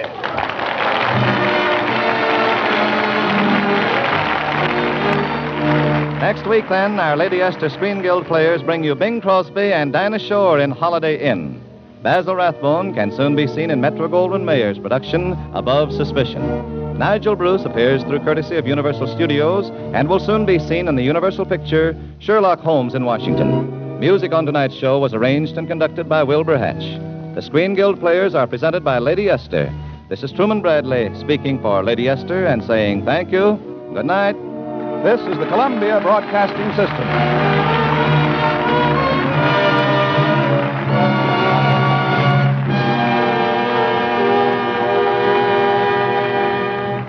From 81 years ago, January 4th, 1943, the Screen Guild Theater here on Classic Radio Theater with Wyatt Cox. Up next on this Thursday edition, Gangbusters.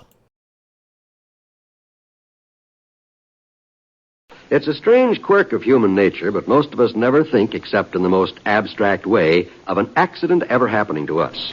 It's always the other fellow who's involved. But nevertheless, accidents go right on happening at an ever-increasing, alarming rate. And it can't always be happening only to the other fellow. For instance, 1 out of 5 families will have a traffic accident this year. Think of that. And how can you be sure you won't be that one? Well, there's one way of piling up some percentages in your favor. A few simple precautions will guarantee better accident odds for your family. For one thing, remember it's not always easy to stop quickly in wet weather. Drive so that you can stop when and if you want to. And always drive with a clean, clear windshield. There are a great many safety precautions, and for the most part, it's simply a matter of applying common sense to driving. Just remember to drive as if your life depended on it, because it does. And now on Classic Radio Theater with Wyatt Cox, an episode of Phillips H. Lord's Gangbusters, going back 77 years, January 4th, 1947, the case of the Elusive Burglar. And now, in cooperation with police and federal law enforcement departments throughout the United States, the only national program that brings you authentic police case histories. Waterman's Pens and Waterman's Ink present Gangbusters.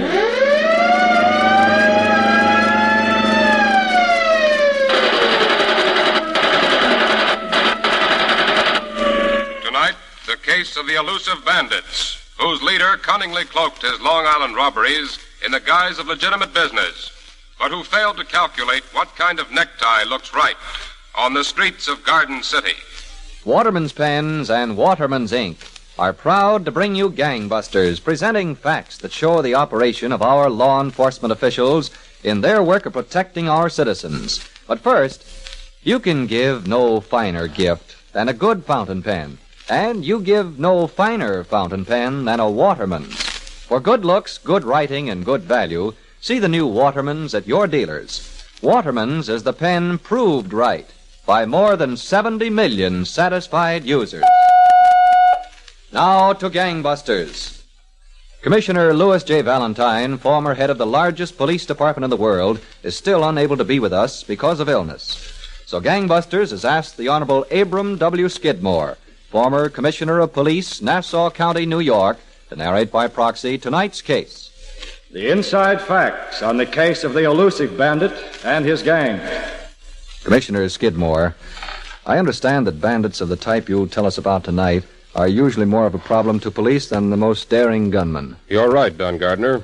And I believe that this case has a bearing on something that happened during your Gangbusters broadcast last week. Or you mean the burglary of Miss Florence Hallop's home at the very time she was enacting a role on Gangbusters? Yes, Don. The criminals made quite a haul, didn't they? Yes, Commissioner Skidmore. Several $1,000s worth of jewels, furs, and other valuables. Well, Don, tonight's case illustrates how hard it is to trap a criminal of this sort. Evidence necessary for conviction. This case should serve as a warning to all Gangbusters listeners. I know it will. And how does the case begin, Commissioner Skidmore? Late on a spring night, a little over a year ago, Don, a heavy stopped in front of a telegraph office and looked through the window at the lone girl clerk, hesitated a moment, then opened the door.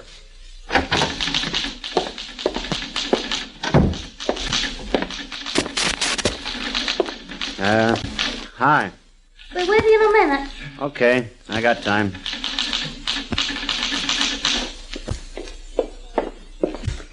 All right. What's your pleasure?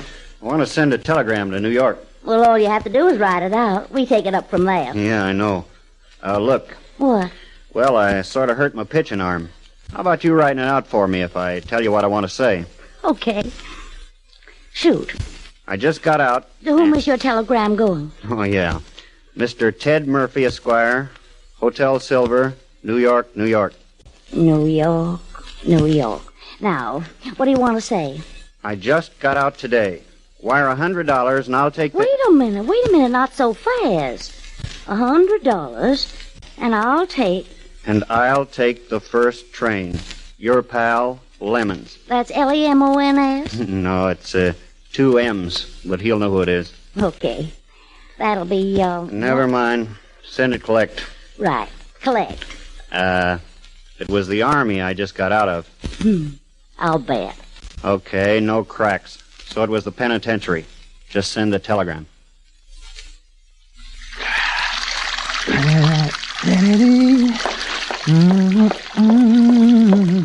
Well, aren't you the cheerful one today? Hi, Kathy. Hand me that towel, will you, baby? Sure. Catch. Thanks, kid. You got a telegram, Ted. Well, let's have it. It's really nothing. Just some guy wants to tap you for $100. Oh. You opened it. Why not? You said what's yours is mine. Here, some guy in Nashville.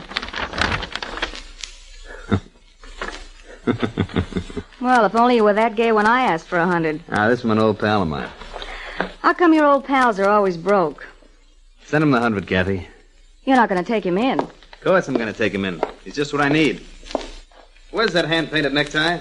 On the dresser, right where you put it. Oh, yeah. Ted, what do you need him for? Lemons? He's one of the best housebreakers in the business. He's had the right schooling. Yeah. From his wire, I see he just finished a postgraduate course. Look, Ted. What, baby? What do you need anybody else for?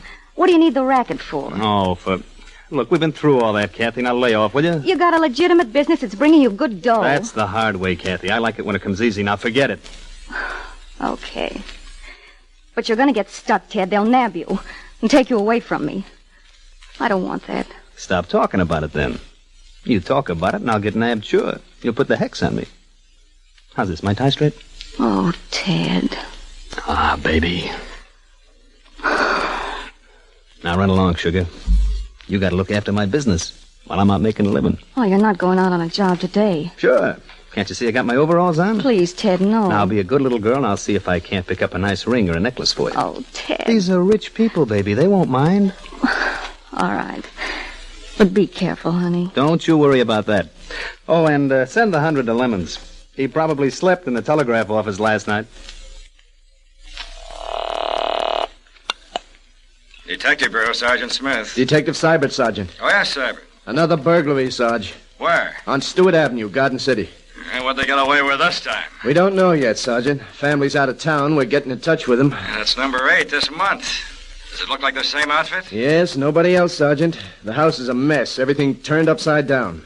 Patrolman on the beat noticed a side window broken and made an investigation. All right, Sybert, keep on it. If the family turns up, get a list of what's missing. Our only hope of nabbing them is tracing something they took. Meanwhile, have every squad car alerted for suspicious characters in these residential communities.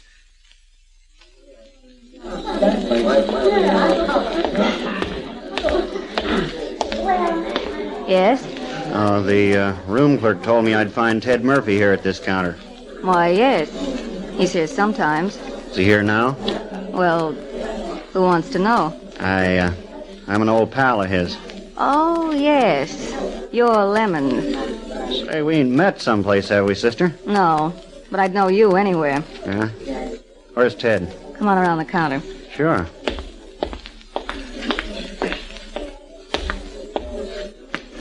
Right through this door. Okay. Ted, your protege's here. Lemons, come on in. Ted, am I glad to see you? Why, you're looking swell, Lemons. Never better. I'll look better yet when I get some of my complexion back. Say, much obliged for everything, Ted. I knew I could count on you. Don't mention it, boy. I can use you. Say, you got some sweet setup here, Ted. What kind of a deal you got? This? It's a hotel reservations bureau. Makes me look clean as a whistle. Never any cop trouble. And pipe down, Ted. The tomato's getting an earful. Kathy? She's all right. Don't worry about her. Come here, honey. This I can't wait for. Kathy, I want you to meet Lemons. Hiya, Kathy. I should have known outside you were Ted's girl. He always picks them cute. Thanks. You're cute, too. Well, Lemons, you ready for a little business? Sure, I'm ready. That's what I'm here for. What's the gimmick? You ever been out on Long Island, Lemons? Listen, I ain't even been to New York before. What's out on Long Island? People live there. No kidding. Rich people who go away for vacations. And they leave their pretty homes full of pretty stuff. So we back a truck up to the door and clean them out, huh? Yeah, something like that. Only no rough stuff. We don't even carry guns. Hey, wait a minute. Look, I didn't... pal, if you're going to be in on this, you got to be in on it my way. Okay. Okay, let's get started. You got some things to do first, Lemons. Yeah? What? Well, one thing. Get rid of that suit. Yeah. And we got to get you set up in a job. A job? What for? For the same reason I got this hotel reservations bureau. The law never bothers a guy with a square job. I'll fix it so you can work here at the hotel. Yeah? Doing what? Well, you ought to make a pretty good bellhop. Yeah? Well, I don't want to be no bellhop. Lemons, you'll do like I say, do you hear? Okay, Ted, I guess you know. All right. Now, here's some cabbage. Go on out and buy yourself some decent rags. Oh, thanks, Ted. I'll pay you back. Sure you will. Out of our first job. Now get going. Yeah. I'll be back as soon as I get through shopping. So, that's your boy Wonder. He's okay. Don't worry about him. Not him I'm worried about. I don't want to hear any more about it, Kathy. I'm doing fine, and I'm going to keep it up. Okay, Ted. I won't argue with you.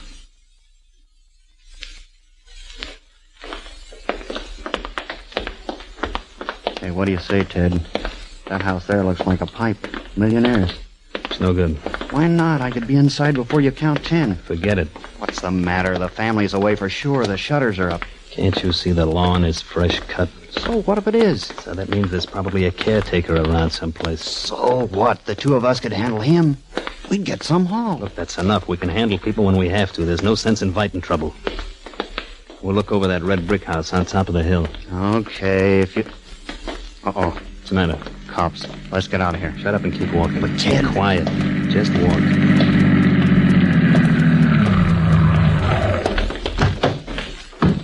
Wait a minute, you two. What's the trouble? Police officers. I want to talk to you. Police? What's the matter? What's your name? Murphy. Ted Murphy. And you? Me? Robert Lemons. You, live around here, Murphy? No, New York. Where in New York? Hotel Silver. What are you doing in this neighborhood? We're working. Oh? At what? Well, We sell magazine subscriptions. Working your way through college? That's what we tell the customers. How's business? Can't kick. How's business today? Well, so far not so good, but it'll get better. You, sold any subscriptions? Well, a few. How about you? Me? Oh, I only sold one so far. Mm-hmm. Well, if you sold a few subscriptions, the people must have given you signed orders. That's one of the company rules. Let's see the signed orders. Well, I turned them into the crew chief already. Uh-huh. Well, in that case, let's have... But I got duplicates, if they'll do. Let's see them. Mine, too? Later. Yours first, Murphy. Okay. I don't get it. Here you are, 3 orders. Not too good. Too many people in the neighborhood are away on vacation. Mm-hmm.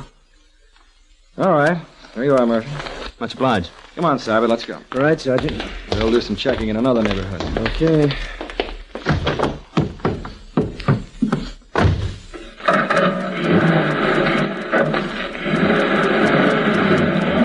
Well, where to, Sergeant? Grab around the block. Around the... What's the matter? That pair looked okay to me. They probably are okay. But that Murphy... What about him, Sergeant? Didn't you notice the hand-painted necktie? You can't buy those on what a subscription salesman makes. You, want to go back, pick him up? No. You can't convict him because he has on an expensive tie. Either we've got to catch him in the act or with some of the stolen goods in their possession. We're liable to lose them, Sergeant. No, I don't think so. And let's keep our eye on them this afternoon. Then we'll check on their addresses.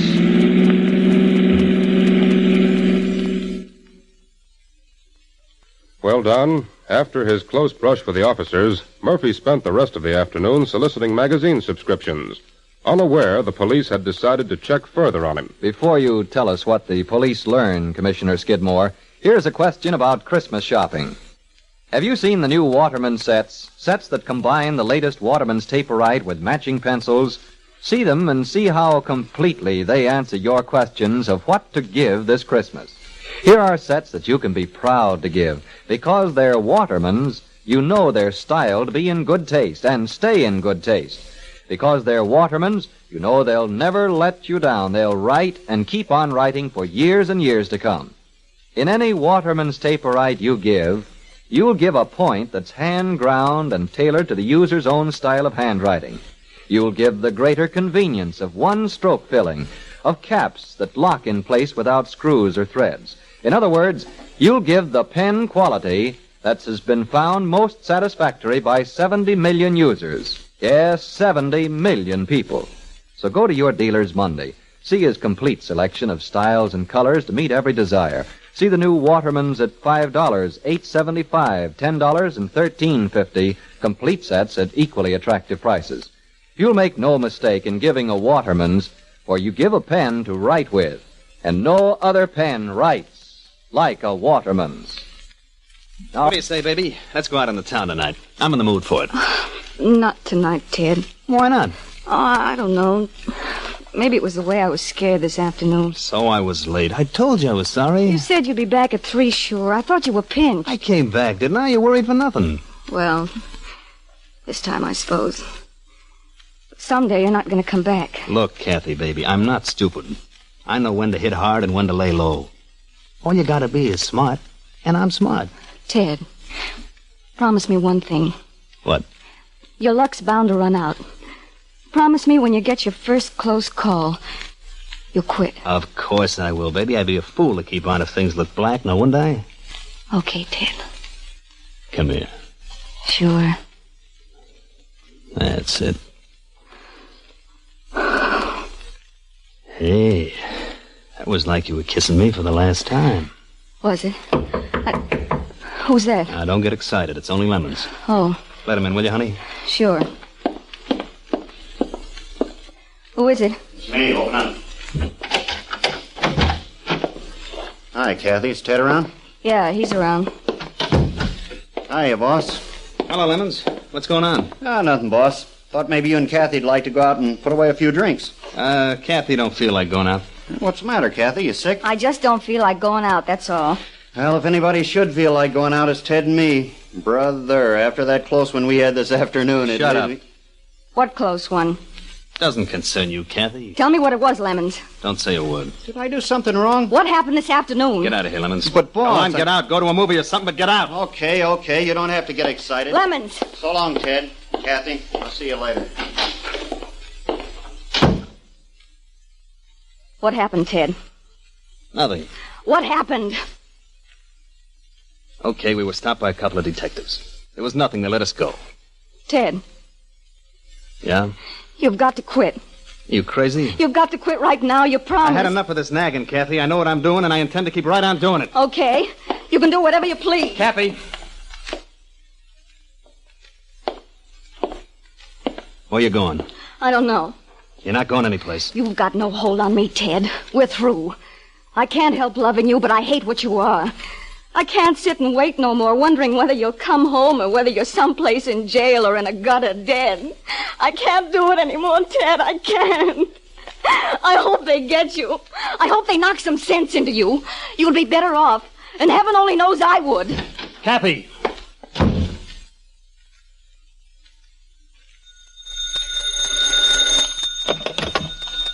Hello.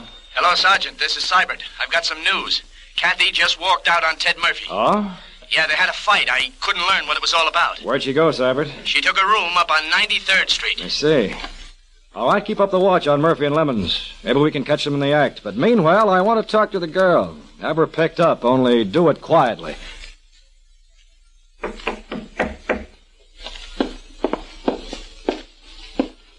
Yes? Who is it? It's the janitor, Ben. All right. Just a second. What is it, Ben? Well, Miss Kathy, I can't stand here in the hall and tell you. Well, come in then. Now, what is it? I figure, well, maybe I know something that's worth something. Oh? What do you know? Well, I did you a big favor. All right, tell me what it is. We'll see how much it's worth. There was a guy here looking for you. Was it the man in that snapshot there? Nope. This guy said he was a bill collector. But he didn't fool me. He's a cop. Police don't want me. Maybe not. What'd you tell this cop? Now, miss, naturally, seeing he was a cop, I told him you wasn't here. Oh. Thanks, Ben. I told him he'd be home soon, but he's waiting outside. Now, how much is that worth? How's $10? Yeah, $10 is $10. But before I give it to you, you've got to watch the downstairs door for me while I use the phone in the hall. All right, but don't forget the 10.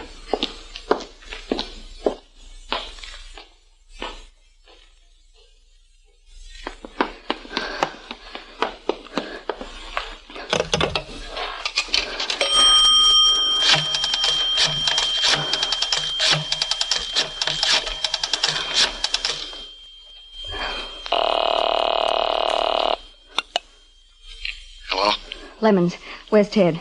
Who's talking? It's Kathy, Lemons. Let me talk to Ted. Oh, hello, Kathy. How you been? Fine, Lemons, but get Ted. Hurry. He ain't here, Kathy. Oh? Where is he? I don't know. He ought to be back soon. Me and him's got a piece of work to do tonight. You're sure he's coming back? Yeah, he ought to have been back now. There's some message? Tell him that... Yeah? Tell him... Look, Lemons, have Ted call me the minute he gets back. The number is Academy 29599. Okay, I'll tell him. You're sure you'll remember? Don't worry, I got it. Academy 29599. It's very important, Lemons. Very important. Be sure and have him call right away. Okay, Kathy, I'll tell him. Goodbye. So done, Kathy became aware that the police were on the trail of Ted Murphy. Even as she tried to warn him, a squad of detectives was observing every move Murphy made in an effort to catch him in the act of committing burglary. Before you tell us how this situation turned out, Commissioner Skidmore, here's a saying that's worth remembering. You give a pen to write with, and no other pen writes like a waterman's. If you'll keep that in mind, you'll find your Christmas shopping a lot easier. You'll take no chance on writing qualities when you select a waterman's tape-write. Every point is still ground by hand, still tailored to the user's own way of writing. It's the only pen of its kind that permits a wide variety of point selection. You take no chance on styling. Waterman's designs always rate high, and the new Waterman's tape-writes are no exception. They're sleek, they're slim, they're trim, they're beautiful. And you take no chance on value when you select a Waterman's tape-write. It's true today as it's always been true. Dollar for dollar, no other pen gives more for your money than a Waterman's. Your dealer has Waterman's pens and sets priced as high as $125 or as low as $3.50. See them at your dealers Monday, especially the beautiful new Waterman's tape-writes at $8.75, $10, and $13.50. Compare them with other well-known pens. And remember, you give a pen to write with, and no other pen writes like a Waterman's. Now back to Gangbusters in the case of Ted Murphy. Now, Ted. Yeah? Don't you think you'd ought to give Kathy a ring? She walked out on me. She can go hang herself. Ah, but she said it was important. One thing you gotta learn, Lemons. Things that women think are important never are. She just wants an excuse to come back. Oh, why don't you call her, Ted? She's a nice kid. Break it off, will you? But, Ted, give the gal... I said that's enough. Okay. Turn at the next light, then stop at the first drugstore you come to. Okay. You gonna call her? Just stop at the drugstore. I'm glad you're gonna call her, Ted. She's a nice kid. Who said I was gonna call her? I want to get some cigarettes. Oh.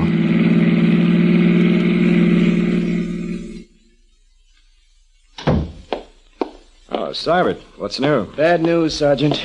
The New York squad that's been tailing Lemons and Murphy just lost them in traffic near the Queensboro Bridge. Yeah, what a break. Yeah. It looked like they were headed out this way. Well, if they are headed for a job out here, it'll take them at least another half hour before they get here. Yeah. And I've just remembered something. Maybe we've still got a chance to catch them red-handed. Come on, we gotta move fast.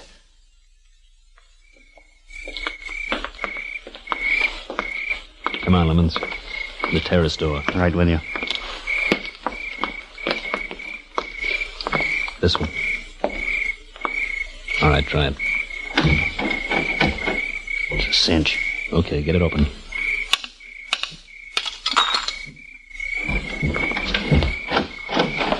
There you are. All right, find the wall safe. Right. No lights till I say so. I got cat's eyes. Wait a minute. What? Look at that bookcase. Yeah? That's the logical spot. Come on. Right. Try all along this shelf, about shoulder high. That'd be where they put the safe.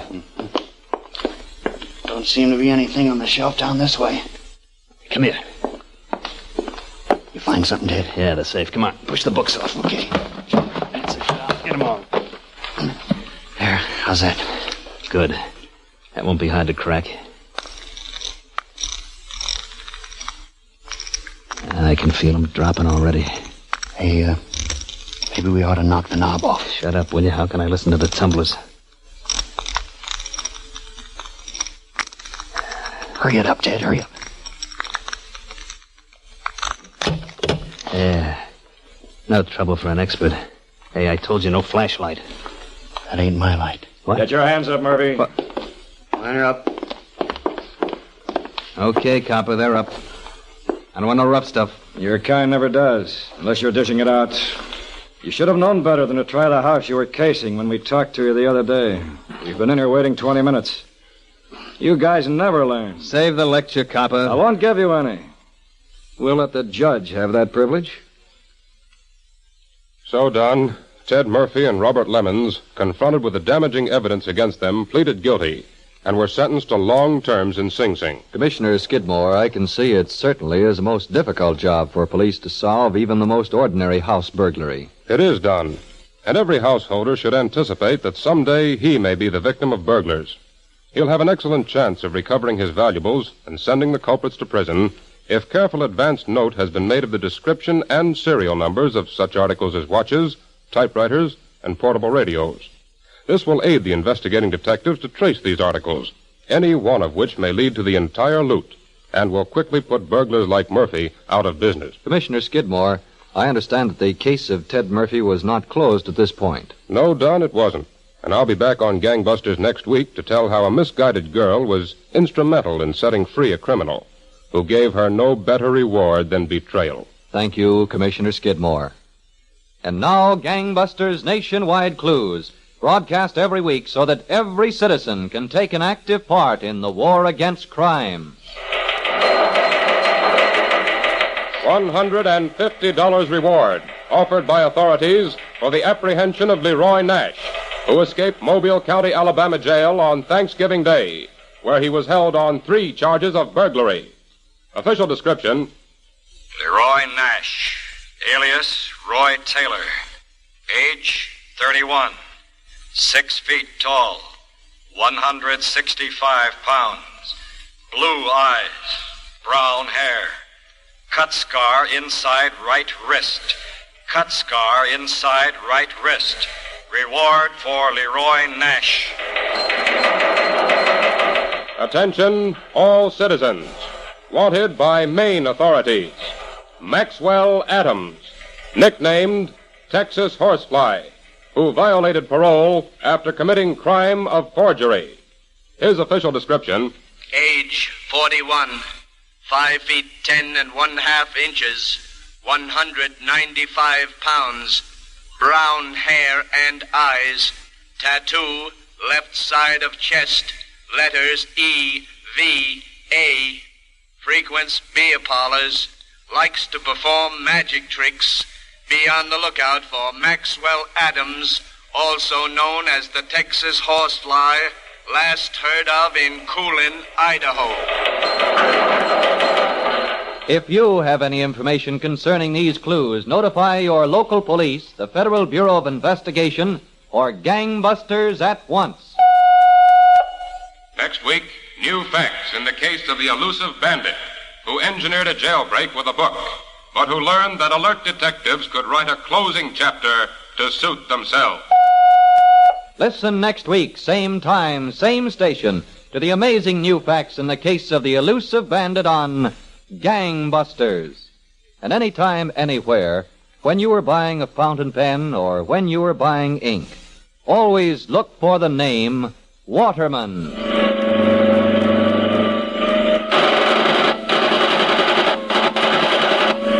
Gangbusters is a Phillips H. Lord production. Don Gardner speaking. This is ABC, the American Broadcasting Company. From 77 years ago, January 4th, 1947, Gangbusters here on Classic Radio Theater with Wyatt Cox. We'll go on this Thursday edition of the program with Orson Welles in The Lives of Harry Lime. Hello, everyone. This is Robert Merrill. In the American Cancer Society's vast effort to control cancer, there is one aspect that interests me particularly. This is the fellowship program for outstanding young doctors. Here are men who have devoted years to preparing themselves for their profession: college, medical school, interning, and perhaps more time as resident physicians. Many promising careers are open to them at this point, careers which will support their families comfortably. Yet, they accept American Cancer Society fellowships at $50 a week.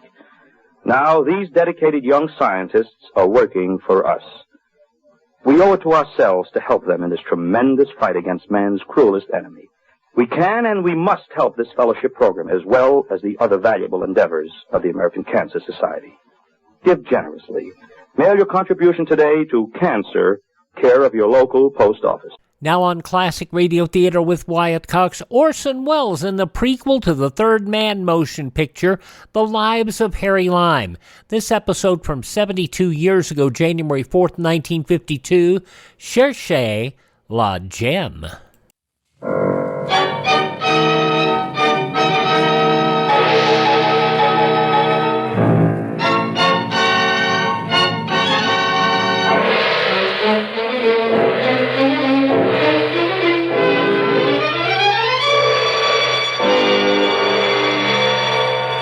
Presenting Orson Welles as the Third Man.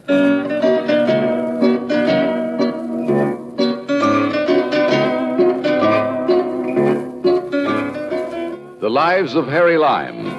The fabulous stories of the immortal character originally created in the motion picture The Third Man, with zither music by Anton Karas.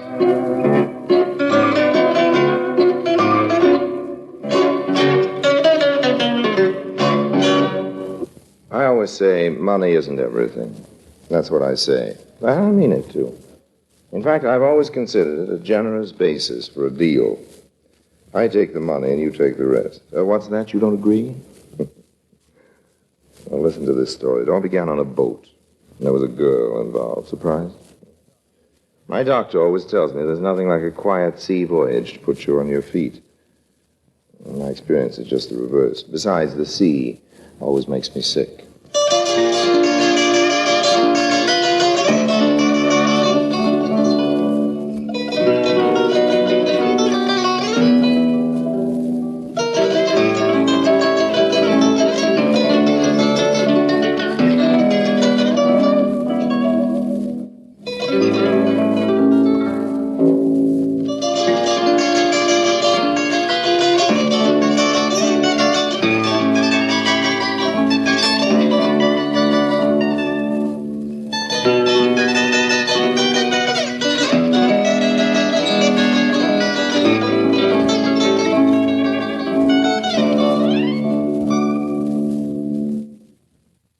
And now, Orson Welles as Harry Lime, the third man in Cherchez la Gemme. It all began on a slow boat to China, and I mean a slow boat to China, just like the song, only without the music. We were only a couple of days out of San Francisco, and in a while I'd be Honolulu, and I'd be getting off, but not yet, not in the middle of the Pacific, and I was so bored, I was almost tempted to try. That's how come I paid so much attention to that couple. They're just another married couple. He wasn't much, face very pale, that's about all you could remember, but his young wife had a very attractive manner, among her other assets. We caught each other's eye once or twice, which didn't seem to bother her much, except in a nice way, and we got acquainted the next night. They were always quarreling, the couple, this cute little thing and Mr. Paleface. I don't know why. Whenever I saw them, they were in the midst of some kind of squabble, and now at the ship's bar, Mr. Paleface, darn fool that he was, picked himself up and walked off, leaving her there. And you've got to say one thing for me. I let him get out the door. Then I counted a fast 3 and strolled over to her table. May I join you? I wish you would. What are you drinking? Rye and water. Waiter. Yes, sir. Rye and water and a scotch. Yes. At last. At last, what? What? Foolish girl. We meet. It's only a day and a half that you've been giving me the once-over. Not so lightly. Well, we've wasted a day and a half of our lives. You say the right things, Mr. Let's just get acquainted. Names can come later. You know what? What? You say the right things. You said that before. It's worth repeating. Her name, as a matter of fact, and just to keep the record straight, was Anne. Anne Brissy, I think it was. She was blonde. Kind that likes to drink. I didn't discourage her. By the time we got up on the boat deck, Annie was beginning to feel the motion of the ship. Harry. How you feeling? Kiss me. You're feeling fine. Oh, Harry. That was dreamy. You better just keep holding on, huh? All right with me, dream man. Harry. Mm-hmm. Got something to confess to you. Bet I can guess what it is. You're not married to that guy you were fighting with. Oh, no. I'm married to him, all right. You wouldn't think so, but... No. I wanted to confess something else. I've had too much to drink, Harry. How about you? Oh, I've had too much of that moon. What do you mean? Look, a few more days it'll be full, and then I don't know what'll happen to me. I just hope I'm around when it does, Harry. My, you're romantic. Occasionally, honey, occasionally. When I have the time. Say, what made you think I wasn't married? Stupidity. I saw you quarreling all over the boat. Should have known you were. Yeah. You'd think that after a guy spends 5 years in jail... In jail? Yes. So I shouldn't have told you that, should I, Harry? I wouldn't, except I had too much. Forget it, honey. So will I. We're friends, aren't we? And that moon's nudging me again. Oh, Harry, I love your kisses. Don't tell me your troubles, Annie. Let's just be friends, If you're a friend, you should want to listen to me. You've got a point. Why shouldn't I tell you? Oh, nice. Joe just got out. And we're heading for Honolulu to try to find his old pal, Ed Jameson. They pulled a job together. Joe was caught, but Jameson got away with $75,000 in jewels. That's very interesting. Keep it to yourself, Harry. Oh, sure. Joe's very suspicious and he can be mean. My middle name is Mum. Joe will find him. He had him traced to Honolulu. Jameson was always a sucker for warm weather.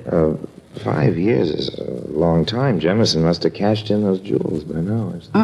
They're still hot. And Jameson is a very cautious character. Want to see a picture of him? Of who? Ed Jameson. Sure. Open my purse. Well, I not only looked at the picture of Ed Jemison, I also transferred it from her purse to my pocket.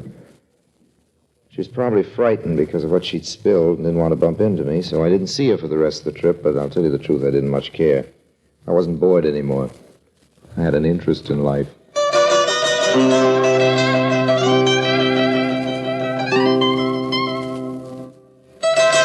When we got to Honolulu, I didn't waste any time taking in the sights. And I knew Joe Bruce wasn't wasting any either. And first come, first served. No, I never seen this man's face before. Well, take another look. I looking. You're positive now? Sure. He never in my barber shop. Sure not. Well? No recognize.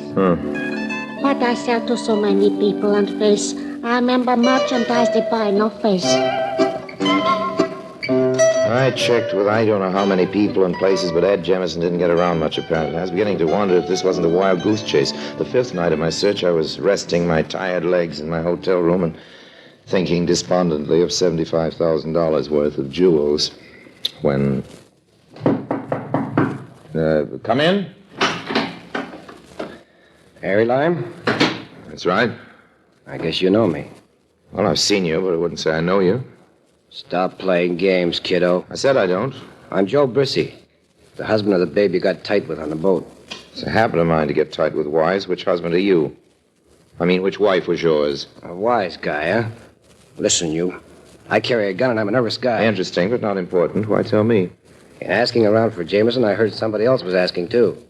And I know Ann talks too much when she drinks too much. So you twisted her arm? In a manner of speaking. See this? Is it a gun, Papa?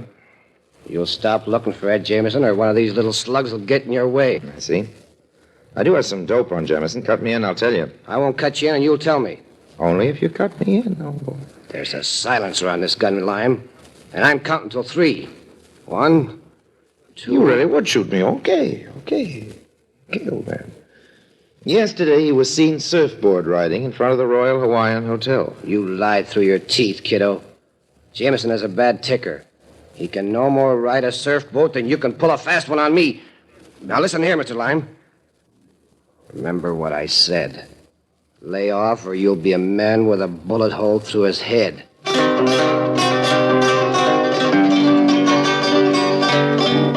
Joe Brissy's remark that Jemison had a bad heart gave me an idea.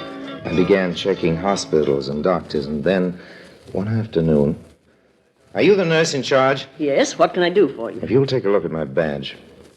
The FBI? We're checking on someone. We only have his photograph to go by. Here it is.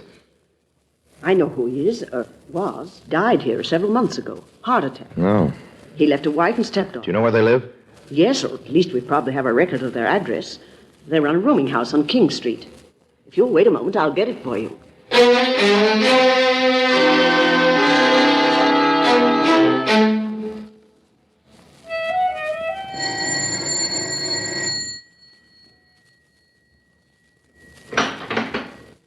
Yes? I'm looking for a room, and I happen to see your sign outside. Won't you step in? Oh, thank you. My mother does all the renting. I'll have to see what's available. I'm disappointed in you. What do you mean? Well, I was hoping you'd speak pidgin English. I'm getting to like it. I apologize. But 4 years at the university here have knocked it out of me. Well, occasionally a man gets bored even with charming pidgin English. I like yours. Are you in the islands for vacation? No, for my health. You don't look sick. I'm not. But I want to go on being healthy. How long are you staying? It all depends. Oh? Depends on whether you let me take you to dinner every night of every day. Say, you don't let any grass grow under your feet. Well, life is short at the longest. Am I right? My mother would like you. If she's your mother, I'd like her, too. Where is she? On the island of Hawaii. Our family is having a luau, and I'm joining them tomorrow. What's a luau? I forgot you knew here. It's a feast. Well, now, isn't Mauna Loa erupting on Hawaii? Yes, but our family doesn't live near the volcano. You're part of Hawaii, aren't you? My father was Scotch. That makes me a hapahoala. That means half and half. Well, if every girl was a hapawala, all I can say is what a stunning world we'd have. Take it easy. Or I might accept your invitation to dinner. If I say something, will you be angry? Yes? I'll say it anyway. You are the most beautiful girl I have ever seen. Are you engaged? No. Married? No. Boyfriend? Several. And those earrings you're wearing, they don't spoil the scenery either. Oh, they're only imitation. Naturally. I wouldn't expect them to be rubies or anything like that. Though they do cost a few dollars. You don't say. Uh-huh. Well, now that we're all friends, let me introduce myself. I'm Harry Lime. I'm Moana Burns. Pleased to meet you. Likewise. Moana. Were you named after... Yes, Moana Loa. That's right. All right, give me a volcano every time. But I'll take you and leave Moana Loa to the sightseers. But Moana Loa is much more exciting than I am. Impossible. Let me pay you a compliment, too. Renting you a room is a positive delight. Don't answer it. Business is business. And fun? I still haven't accepted your invitation to dinner. What can I do for you? I want to rent a room. Come in, please. Sure. If you two gentlemen will just wait here, I'll go upstairs and see what we have. You didn't take my warning seriously, did you, kiddo? Can't a man look for a room? When he's living in a hotel? It's too expensive. Funny that you should just happen to pick the family Jameson was married to. Yeah, I see you have all the information. All of it, kiddo. And now here's where your information won't do you a bit of good. I'd put that gun away if I were you, Mr. Brissy. But you ain't me, Mr. Lime. That girl's had a good look at you. I'll take care of her. In the meantime, so long. Forever, kiddo. This is a rooming house. People are around. I don't hear them. They won't hear me. As I once told you, there's a silencer on this gun. Let go. Why, you can't. What's going on here? What are you doing with that gun, Mr. Lime? It happens to be his. I just removed it from him against his will. Get up, Mr. Brissy. What? What happened? Well, as soon as you left, this character began mumbling to himself. Before I knew it, he'd whipped out this gun, put it to his head. Mister, what do you want to commit suicide for? You're a fool. Don't you know there's as much to worry about down there as up here? Now beat it before I call the cops. Next time you think you have trouble, ask the first person you meet about theirs. Poor chap. What's the matter, Moana? Oh, I don't know. Just seen that gun and... Oh, he'll be all right. Tell you what, let's have lunch together, too. I'm starved. All right. Is there room for me? I want to wash up.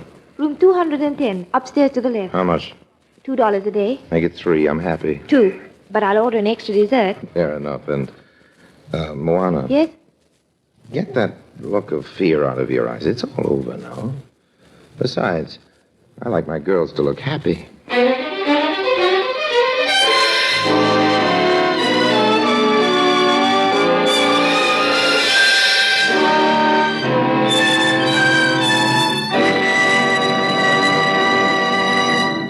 Orson Welles returns in just a moment as the third man.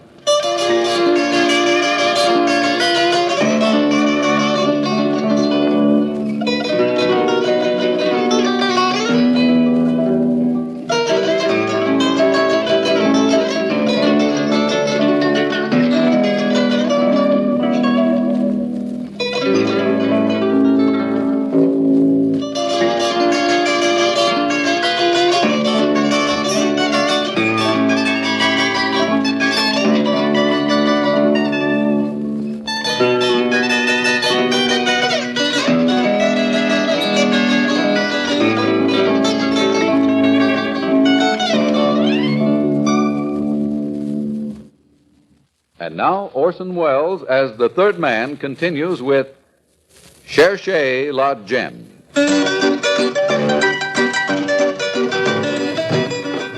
Whenever you're ready, Moana. I sat down and lit a cigarette. Suddenly I had a funny feeling. Moana? No answer. Went through the apartment fast. No Moana. I rushed outside just in time to see her get in a cab with a suitcase and drive off. She probably suspected something, but as long as she had what I was sure was in her grip, I didn't care. As luck would have it, there wasn't a cab around, but finally... Hey, taxi! To the waterfront. And roll it. I'll pay for speed. We're rolling, mister. Hang on. Is there a boat leaving for Hawaii? The Flying Fish. But I don't think you'll catch him. I think he gone already. Maybe not, though. When's the next boat? Tomorrow. When we pulled up to the pier, the Flying Fish was 100 yards away and picking up steam. I could swim, but not that fast. You just miss him. A boat is a her. You want to go to Hawaii, eh? That's the general idea. A cab doesn't ride on water, does it? Airplane goes there soon. Okay, Buster, to the airport.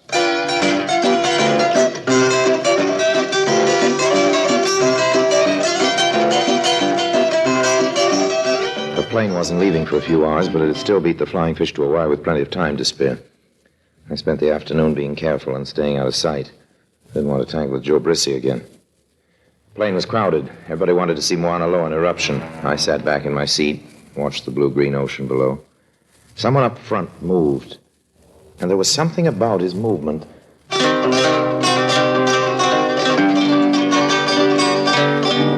Yes, it was Joe Brissy. He pretended to be asleep. And I knew then that this character would have to be taken care of.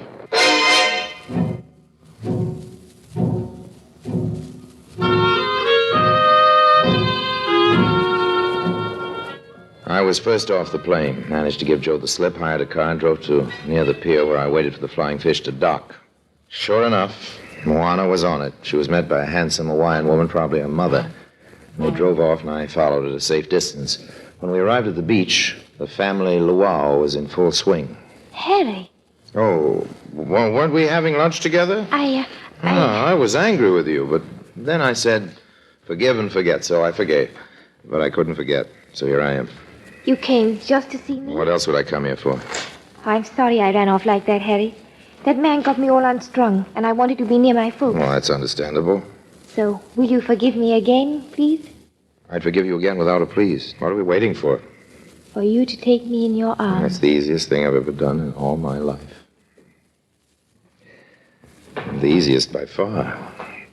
Harry. Yes, baby. Don't talk so much. I get you. Harry. Mm-hmm. I could really like you. You scare me. Why? What would happen if you really went for me? Moana? Oh, meet a friend of mine, Uncle. Then you are welcome, sir. And even if you are not a friend of Moana's, but a friend of the people, you are welcome too. Well, thank you. Come, we will give you to eat. So many good things. Pig wrapped in palm leaves and roasted in the ground. Fish, fruits, and okeluha. That's what we call liquor. I accept your invitation, but first I want to go back to Ilo and get some okeluha to bring to your luau. But that is not necessary. We have too much now. I feel better, though. I'd really like to bring you some. Don't you want me to feel good? All right. All right. Get in. I'll drive you. Oh, I don't want to take you away from your folks, Moana. I know where all the liquor stores are in Hilo. Well, I can ask, can't I? Besides, I want to be with you. Come on, get in.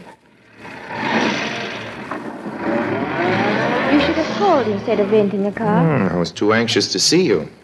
Always be that way for me, Harry. How? Anxious. Look in the mirror, Harry. Oh, that car. Yes, that man at the wheel. It's the same man who tried to shoot himself. Looks like him at that. Step on it. What's he doing here? Maybe he has it in for me and followed me. You never can tell with these people. And the same to you. Don't, Harry. Oh, I'm only doing unto him as he would do unto me. No, hold on. There's a sharp turn ahead.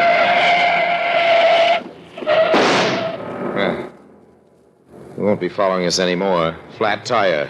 I think we should report him. Tomorrow. Tonight, let's enjoy ourselves.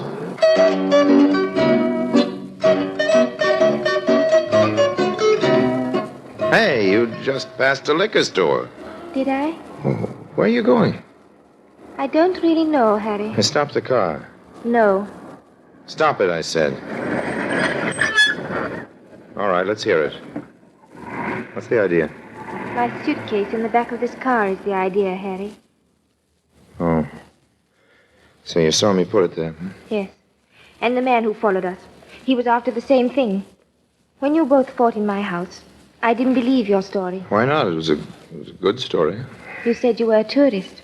A tourist doesn't carry a gun. Moana, the trouble with you is you have a suspicious nature. Hey, where are you going? To look at the moon. There's a beautiful view on the cliff here. Come out of the car, Harry. Okay, honey. I'm as romantic as the next, I guess. But listen, honey, where do you stand about the jewels? Oh, Harry, I don't care about the jewels. Look at the moon. It's a great moon, kid. I don't know when I saw a better one, but $75,000 worth of... Hey, you left the brake off. The car's moving. Harry, don't try to stop it. You can't. You can't, Harry. It's a 1,000-foot drop to the sea.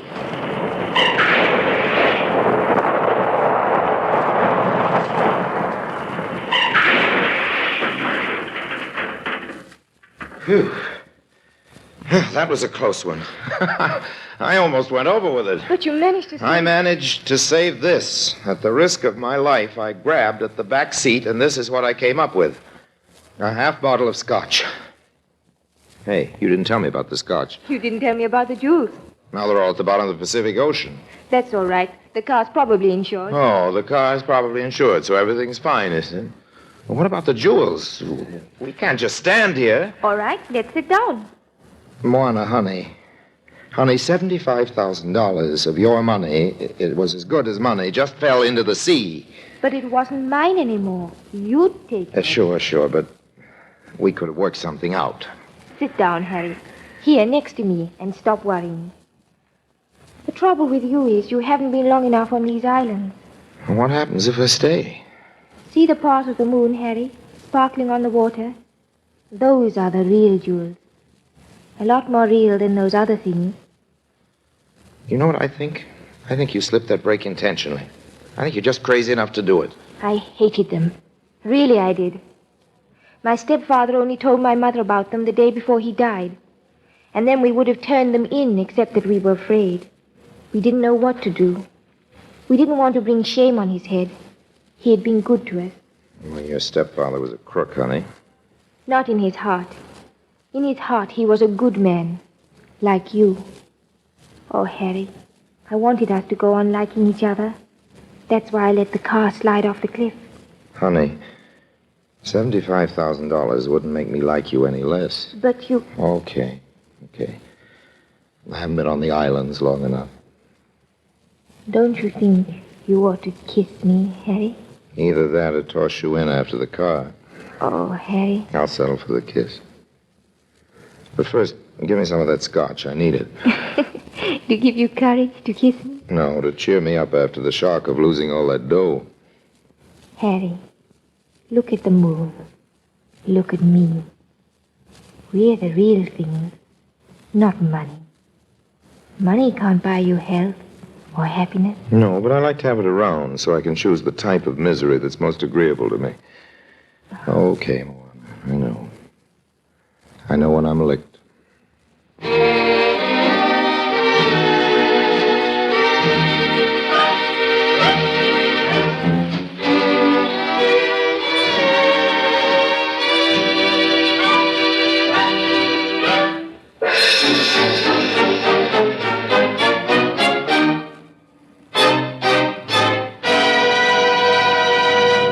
Harry Lime returns in just a moment.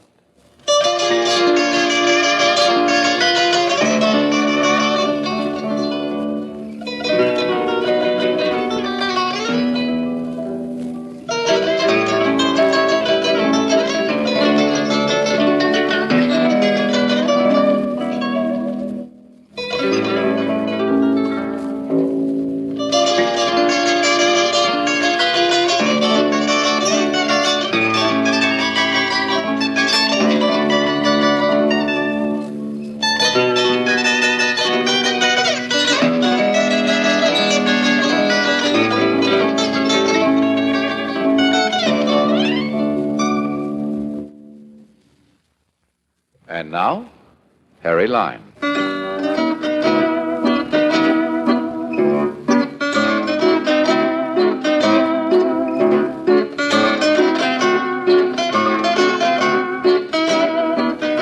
You know, sometimes when I see the moonlight reflected on the sea, I find myself thinking about Moana. She believed that gold is where you find it. That's one thing on which we both agree. The only difference is that I've made a career out of looking for it in the most unlikely places.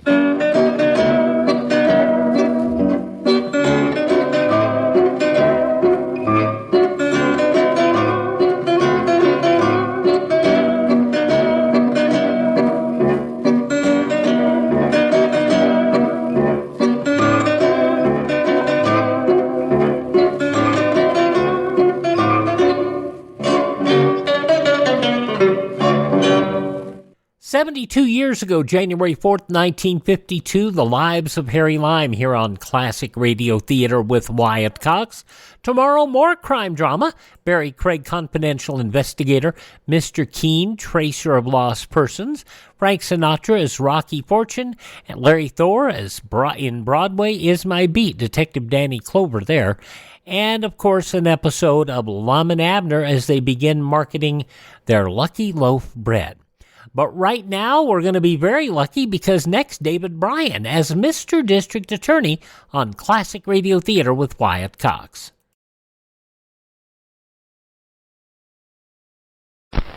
I'm Raymond Massey, and I have a special message for senior citizens. Today's doctors, drugs, and medical devices truly work medical miracles for young and old alike. But there are some as phony as a $3 bill. Like this Zeret applicator, for example, which is claimed to cure arthritis with Z-rays. There are no Z-rays. This fake device claimed to cure cancer with tape-recorded music. The practitioner who used it was as big a phony as his device. A doorbell doctor sold this food supplement to treat 42 diseases. It has nothing of value that's not contained in the food you buy at your supermarket. Investigate before you invest in health services or products. Help stamp out quackery. This has been a public service announcement from the Food and Drug Administration in cooperation with this station. By the way, I want to thank Eric for his very generous Buy Me a Coffee donation over at classicradio.stream. He was very, very kind, and we appreciate him very, very much. You can help us by going to classicradio.stream. That is classicradio.stream. You can use the Buy Me a Coffee function there, or you can purchase some of the things that are there on the sidebar if you want to. And you can learn about building a classic radio collection of your own there. We have a number of resources there that you can use to build your own collection. Right now, David Bryan in the syndicated edition of Mr. District Attorney, the final season of the show. 71 years ago, January 4th, 1953, the case of the murder syndicate. Mr. District Attorney, starring David Bryan. Mr. District Attorney, champion of the people, defender of truth, guardian of our fundamental rights to life, liberty, and the pursuit of happiness.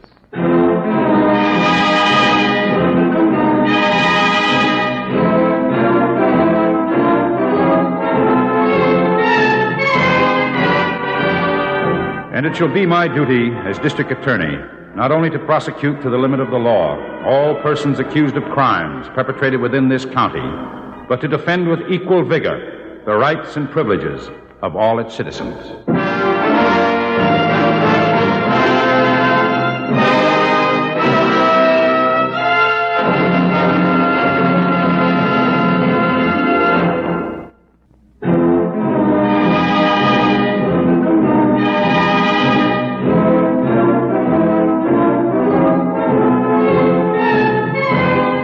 And now, here is our star, David Bryan, as Paul Garrett, Mr. District Attorney.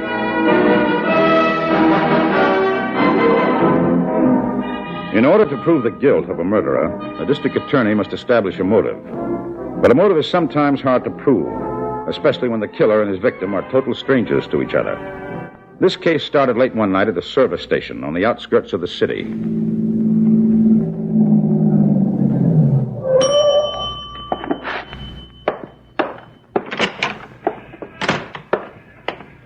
Sorry, fellas, but I'm just closing for the night. We need some gas. I've already locked the pumps. There's an all-night place about 2 blocks up. Big truck stop. You can't miss it. You hear that, Fred? Yeah, Benny, I heard.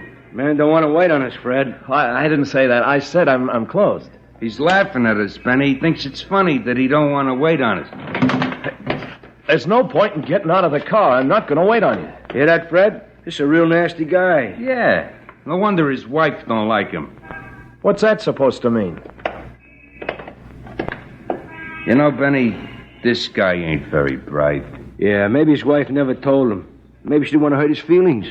What are you guys up to? What's in the... Get inside the office. Hey, what the... He said get inside. Gun, huh? Might have known. This chump just don't know enough to shut up, Benny. Move!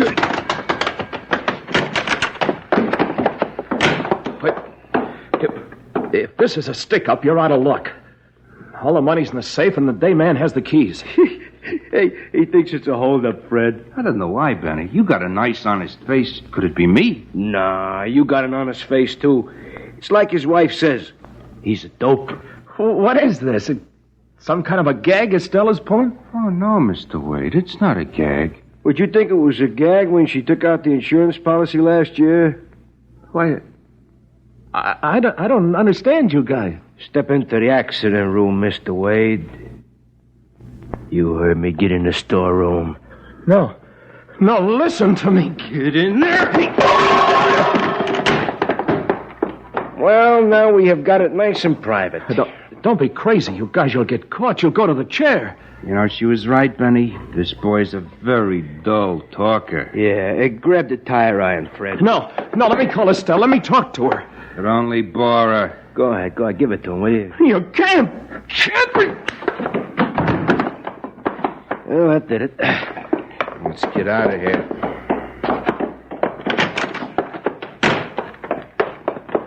Hope his wife don't get nervous collecting that insurance money. Well, why should you? She got a perfect alibi. You're spending the evening with a mother-in-law. Ex-mother-in-law, you mean? You know something, Benny? Oh, what? I'm hungry. So, stop when we get to town. Let's eat.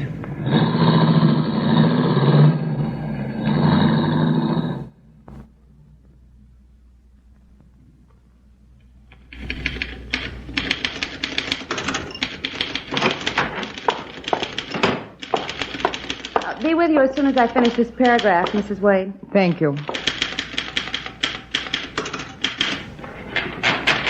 I'm sorry to keep you waiting. That's all right. It's all I've done for a month. Wait. What does Mr. Garrett want to see me about this time? Well, I'm afraid that's something he'll have to tell you. Mr. Garrett. Yes, Miss Miller. Mrs. Wade is here. Thank you. Come in, Mrs. Wade. Go right in and have a seat. Call Harrington, Miss Miller. Ask him to come in. Yes, sir. I'm sorry to have to call you in again, Mrs. Wade. I'm sorry, too, Mr. Garrett. My husband's been dead for almost 5 weeks. I want to get away someplace by myself and forget about it. But you won't let me. You want to help us find out who murdered your husband, don't you? Of course I do, if I can. But I wasn't with him when it happened. I was spending the evening with my mother-in-law. Yes, I know. As a matter of fact, that's the only time your mother-in-law saw you in more than a year, except for your husband's funeral, of course. Well, what of it? Well, you hadn't been speaking, but you paid her rather a sudden visit at what turns out to be a very strange time. What are you insinuating? I'm not insinuating anything, Mrs. Wade, just stating a fact. I might as well tell you, Mr. Garrett. I don't like your way of stating things. I certainly... Come in, Harrington. Hello, Chief. Afternoon, Mrs. Wade. Sit down. Pardon the interruption, Mrs. Wade. I'd like Harrington to hear this, too. You don't seem to be able to find my husband's murderer. So you seem to have selected me as some sort of a target to hide your inefficiency. Well, I'm not going to stand for any more of it. The insurance company was perfectly satisfied. They paid me despite your investigation. They paid you because I suggested they pay you. Is that supposed to be amusing, Mr. Garrett? I hope it was, because this isn't going to be. Read your report, Harrington. Be glad to. You got a check for $40,000 last Thursday, Mrs. Wade. Double indemnity payment on a policy on your husband's life, taken out 11 months ago. What else is new? Don't be impatient, Mrs. Wade. It gets more interesting. Go ahead, Harrington. During the 11 months the policy was in force, you borrowed the money to pay the premiums from friends, girls you used to work with before you got married. Is that a crime? Your husband's salary didn't warrant that kind of insurance, Mrs. Wade. The agent advised you against it when you bought the policy. Both he and your husband wanted to write it for a smaller amount. And fortunate for me, I didn't let them. Suppose your husband had lived out a normal lifespan of 70 years, Mrs. Wade. Did you intend to keep borrowing premium payments for 40 years? Go ahead, Arrington. Mrs. Wade deposited the insurance company check in her bank on the day it was issued. But the next day, Mrs. Wade, you made a withdrawal of $10,000 in cash. And that's a large sum, Mrs. Wade. Where is it? I'm not obliged to answer that. In other words, you haven't got it anymore. I had some bills to pay. Might I see your receipts? Personal loans from friends. How about a list of their names, then? We can ask them. I won't have you embarrassing me. No. And I'm sure you would be embarrassed if we could find out who got that money and why. I don't have to listen to this. I'm leaving. You do, and I'll have you brought back on a warrant.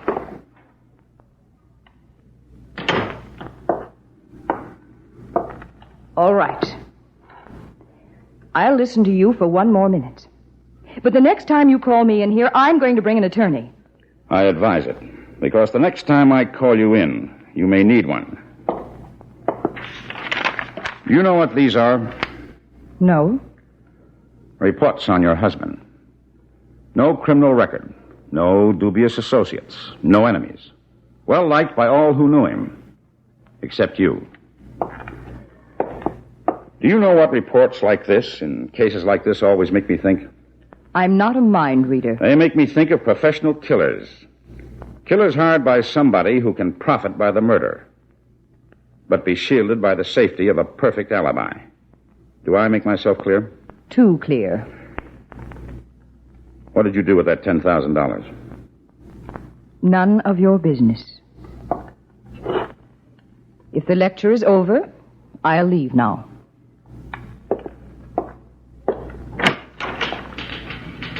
Mrs. Wade? Yes? A word of advice. Don't make any attempt to leave this state. If you do, I'll have you arrested at the border. That's a cold tomato, Chief. Ice cold. Where did you post Hennessy? Oh, he's waiting in a phone booth in the drugstore on the street level. Call him. Tell him she's on the way out. From now on, I want her under 24-hour surveillance.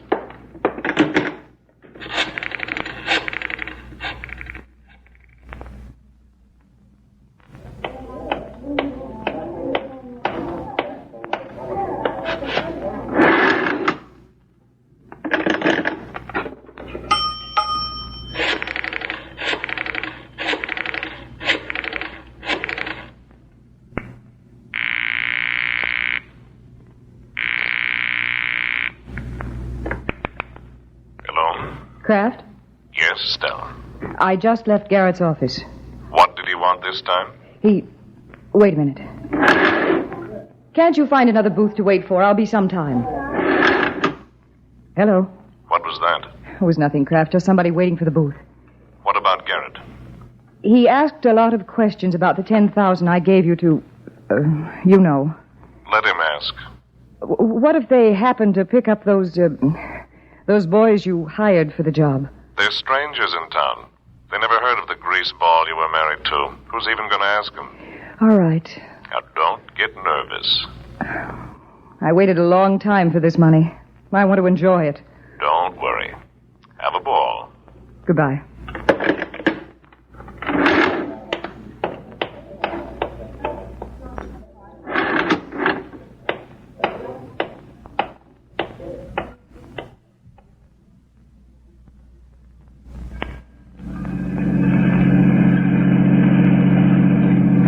How did Hennessy find out it was Max Kraft, she called? He was coming out of the drugstore to Taylor after we called him. But when she came off the elevator, she headed for a phone booth herself, so he tagged. He pretended to be waiting for the booth, too, to see if he could hear any of what she said. Oh, that's a lucky break for us. Let's hope Max Kraft actually has a hand in this. Well, how do you know he'll be at the Cameo restaurant, though? It's his hangout. Goes there for dinner every night about 8. Sticks around until midnight or later, listening to himself talk. He gets quite an audience, too. True. You know, thugs, hoodlums. You know the kind that place draws. Well, here we are.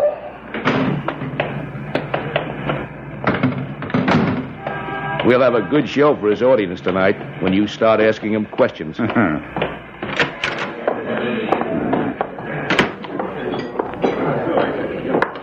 there he is. Corner booth with those two guys. Quick, into the alcove before he sees us. Before he sees us, you came down here to talk to him, didn't you? Not now. Not after seeing who was with him. Take a look. Yeah. You recognize them? I've seen them on 100 wanted bulletins. They've done time in half the pens in the country. Benny Fox and Fred Lesser. Yes, Benny Fox and Fred Lesser. The only two members of the Black Sash gang the Detroit police didn't put away for good. They were with the Black Sash gang? That's right, Harrington. The Black Sash gang, alias the Murder Syndicate.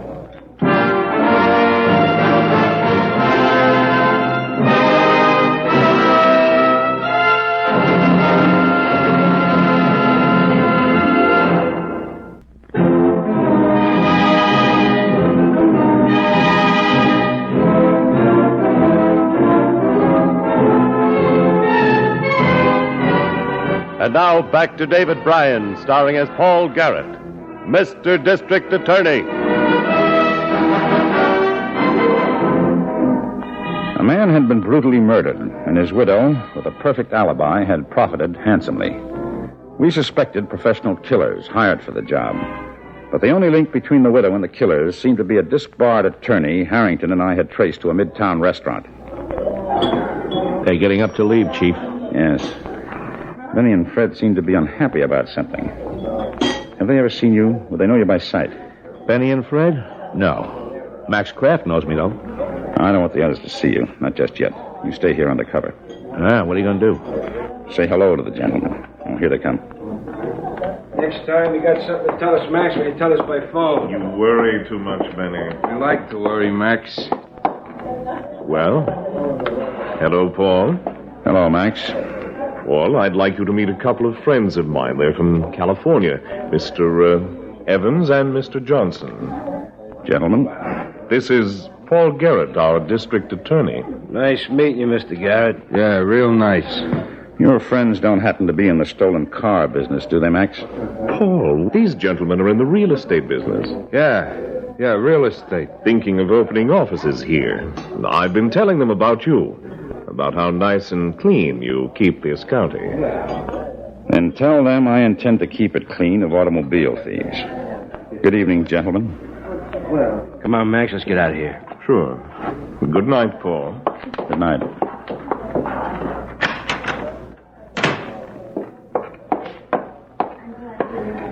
Hey, does he think we're dumb or something, Chief? Yes, Harrington.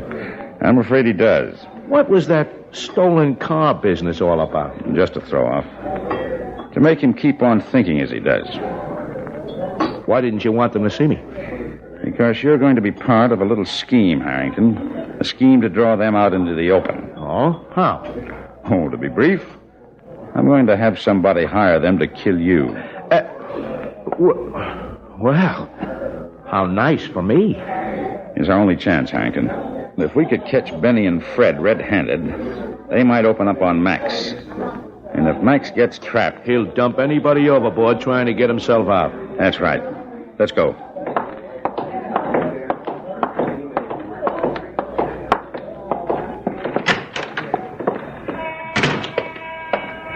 You know, there's just one thing about it that bothers me, though. What? How dead do I have to get to make this thing work? Just dead enough to make it convincing. Convincing to who? Them or the Undertaker? Harrington, you worry too much. Who's going to hire them to kill me? Miss Miller. And from now on, her name is Mrs. Miller. And you're Mr. Miller, her husband. Any objection? No, just make sure of one thing.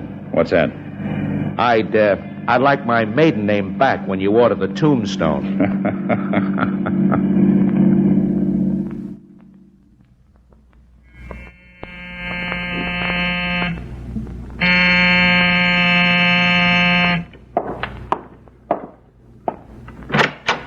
Yes? Are you Max Kraft? That's right. I phoned you yesterday, Mrs. Miller. Oh, yes, come on in. What's so important that you couldn't talk about it over the phone? My husband was around and I didn't want him to know. Yet. I want to divorce him. I see. I want you to handle it. I can't. Why not? You're an attorney. A disbarred attorney. Let me make a call. I'll get somebody for you. But I want you to handle it. I've read so much about you. I remember so many of your cases. You were always so clever. Well, I didn't know I had such a good-looking fan. Please. You can find some way to do it. Well, maybe I could work behind the scenes. Sit down, won't you? Oh, thanks. I can't pay you too much, though. Even if I get you a nice slice of alimony? From my husband? You'll never have a dime.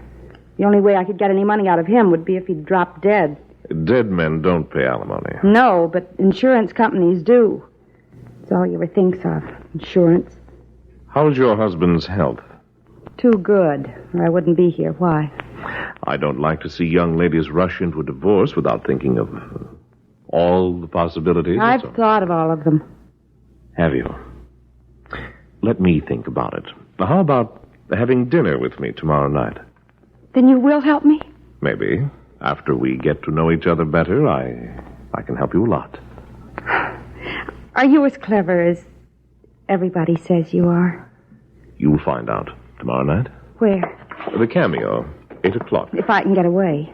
I'll be waiting. Goodbye.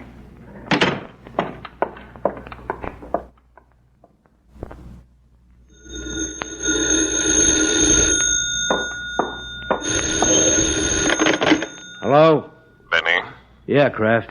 you get my letter? Yeah, we got it. You burn it? Well, of course we burn it. What do you think, we're stupid? No, just make sure you remember the instructions, though. We'll remember. You just tell us when. He goes bowling tomorrow night, 8 o'clock sharp. Yeah? He'll leave the house carrying a bowling ball. As soon as he leaves, his wife will go next door to play bridge. Mm-hmm. Do it when he's on his way back home from the bowling alley. Okay. Is Fred there? Yeah, he's across the street eating again. I'll go tell him. Goodbye.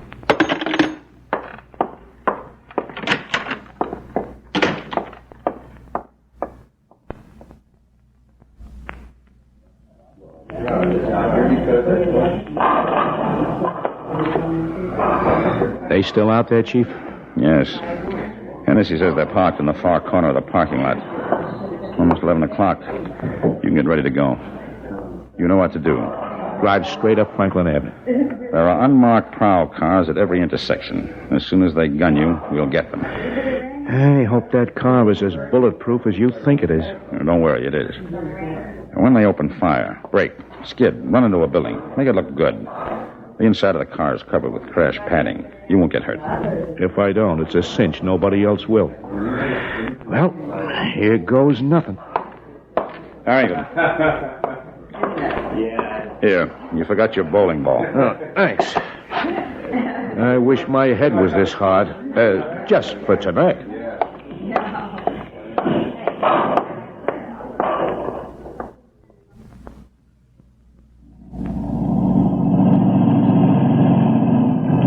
He's not gone very fast, Benny. Just fast enough to make the lights without stopping the time for 25 miles an hour. Street up ahead looks good. Yeah, street light in the middle of the block.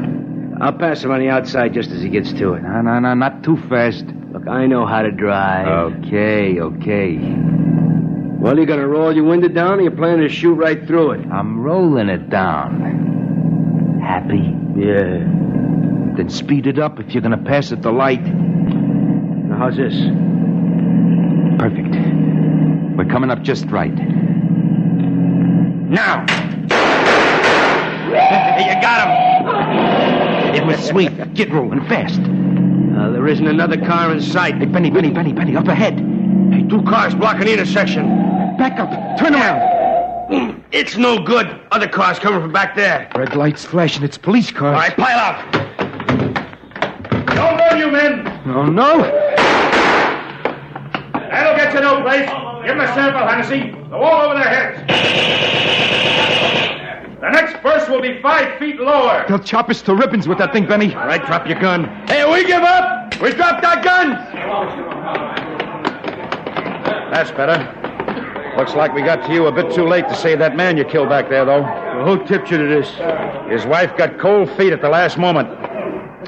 I've seen you two before, haven't I? With Max Kraft. I told you, Benny, we were crazy to trust Max. Shut up. Shut up, Nut.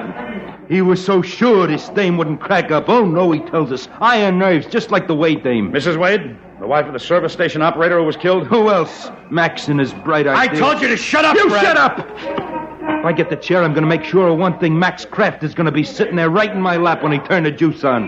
Max hired you to kill Wade? That's right. And he got the payoff from Wade's wife, Estelle, out of the insurance money. You hear that, Harrington? Yeah, Chief. I heard. Hey, this guy ain't dead. Not because you didn't try. You see what your blabbing did, Fred? They had nothing on us. Until now. All right, boys. Take them in. Go ahead. All right, quit your shoving. All right, Harrington. Bring your bowling ball and let's roll for the spare. Miss Estelle Wade and Max Kraft are all set up in the middle alley.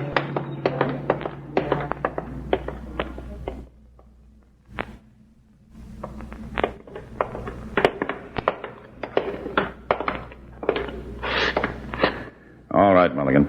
Open this one.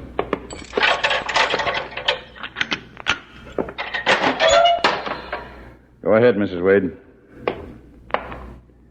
Lock it up, Mulligan. Down that way for you, Kraft.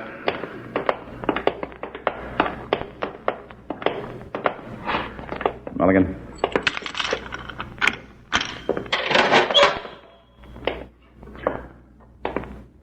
Okay, lock it. Garrett. What do you want, Max?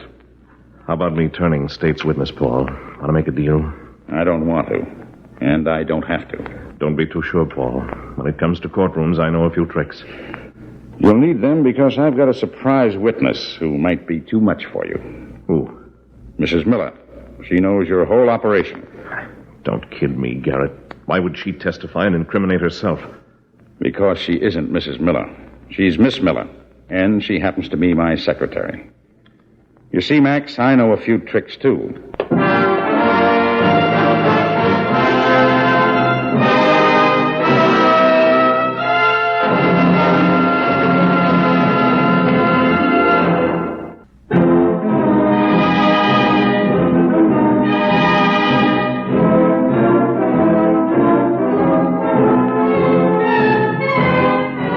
Now, here's the star of Mr. District Attorney, David Bryan, with a word about the program you have just heard. The law clearly states that the person who engages a professional killer for a homicide is fully as guilty as the hireling who wields the murder weapon. Estelle Wade, Benny Fox, Fred Lesser, and Max Kraft were all found guilty of murder in the first degree. There were no recommendations for clemency. Now, this is David Bryan inviting you to join us when we present our next case based on the facts of crime from the file of Mr. District Attorney. Mr. District Attorney was originated by Phillips H. Lord.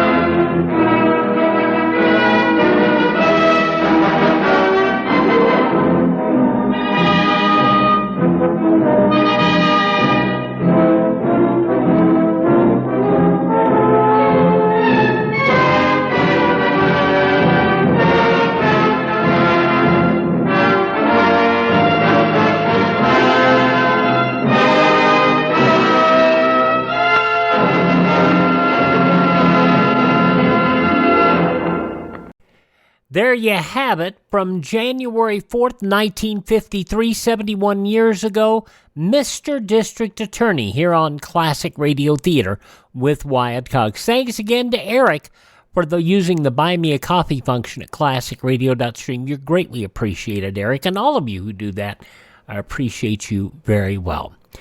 Tomorrow, on Classic Radio Theater with Wyatt Cox, we will have Barry Craig, Confidential Investigator, Mr. Keen, Tracer of Lost Persons, Frank Sinatra as Rocky Fortune, and Larry Thor as Detective Danny Clover in Broadway Is My Beat. Oh yeah, Lum and Abner too. And have yourself a great Thursday. We'll see you on Friday with more Classic Radio Theater with Wyatt Cox.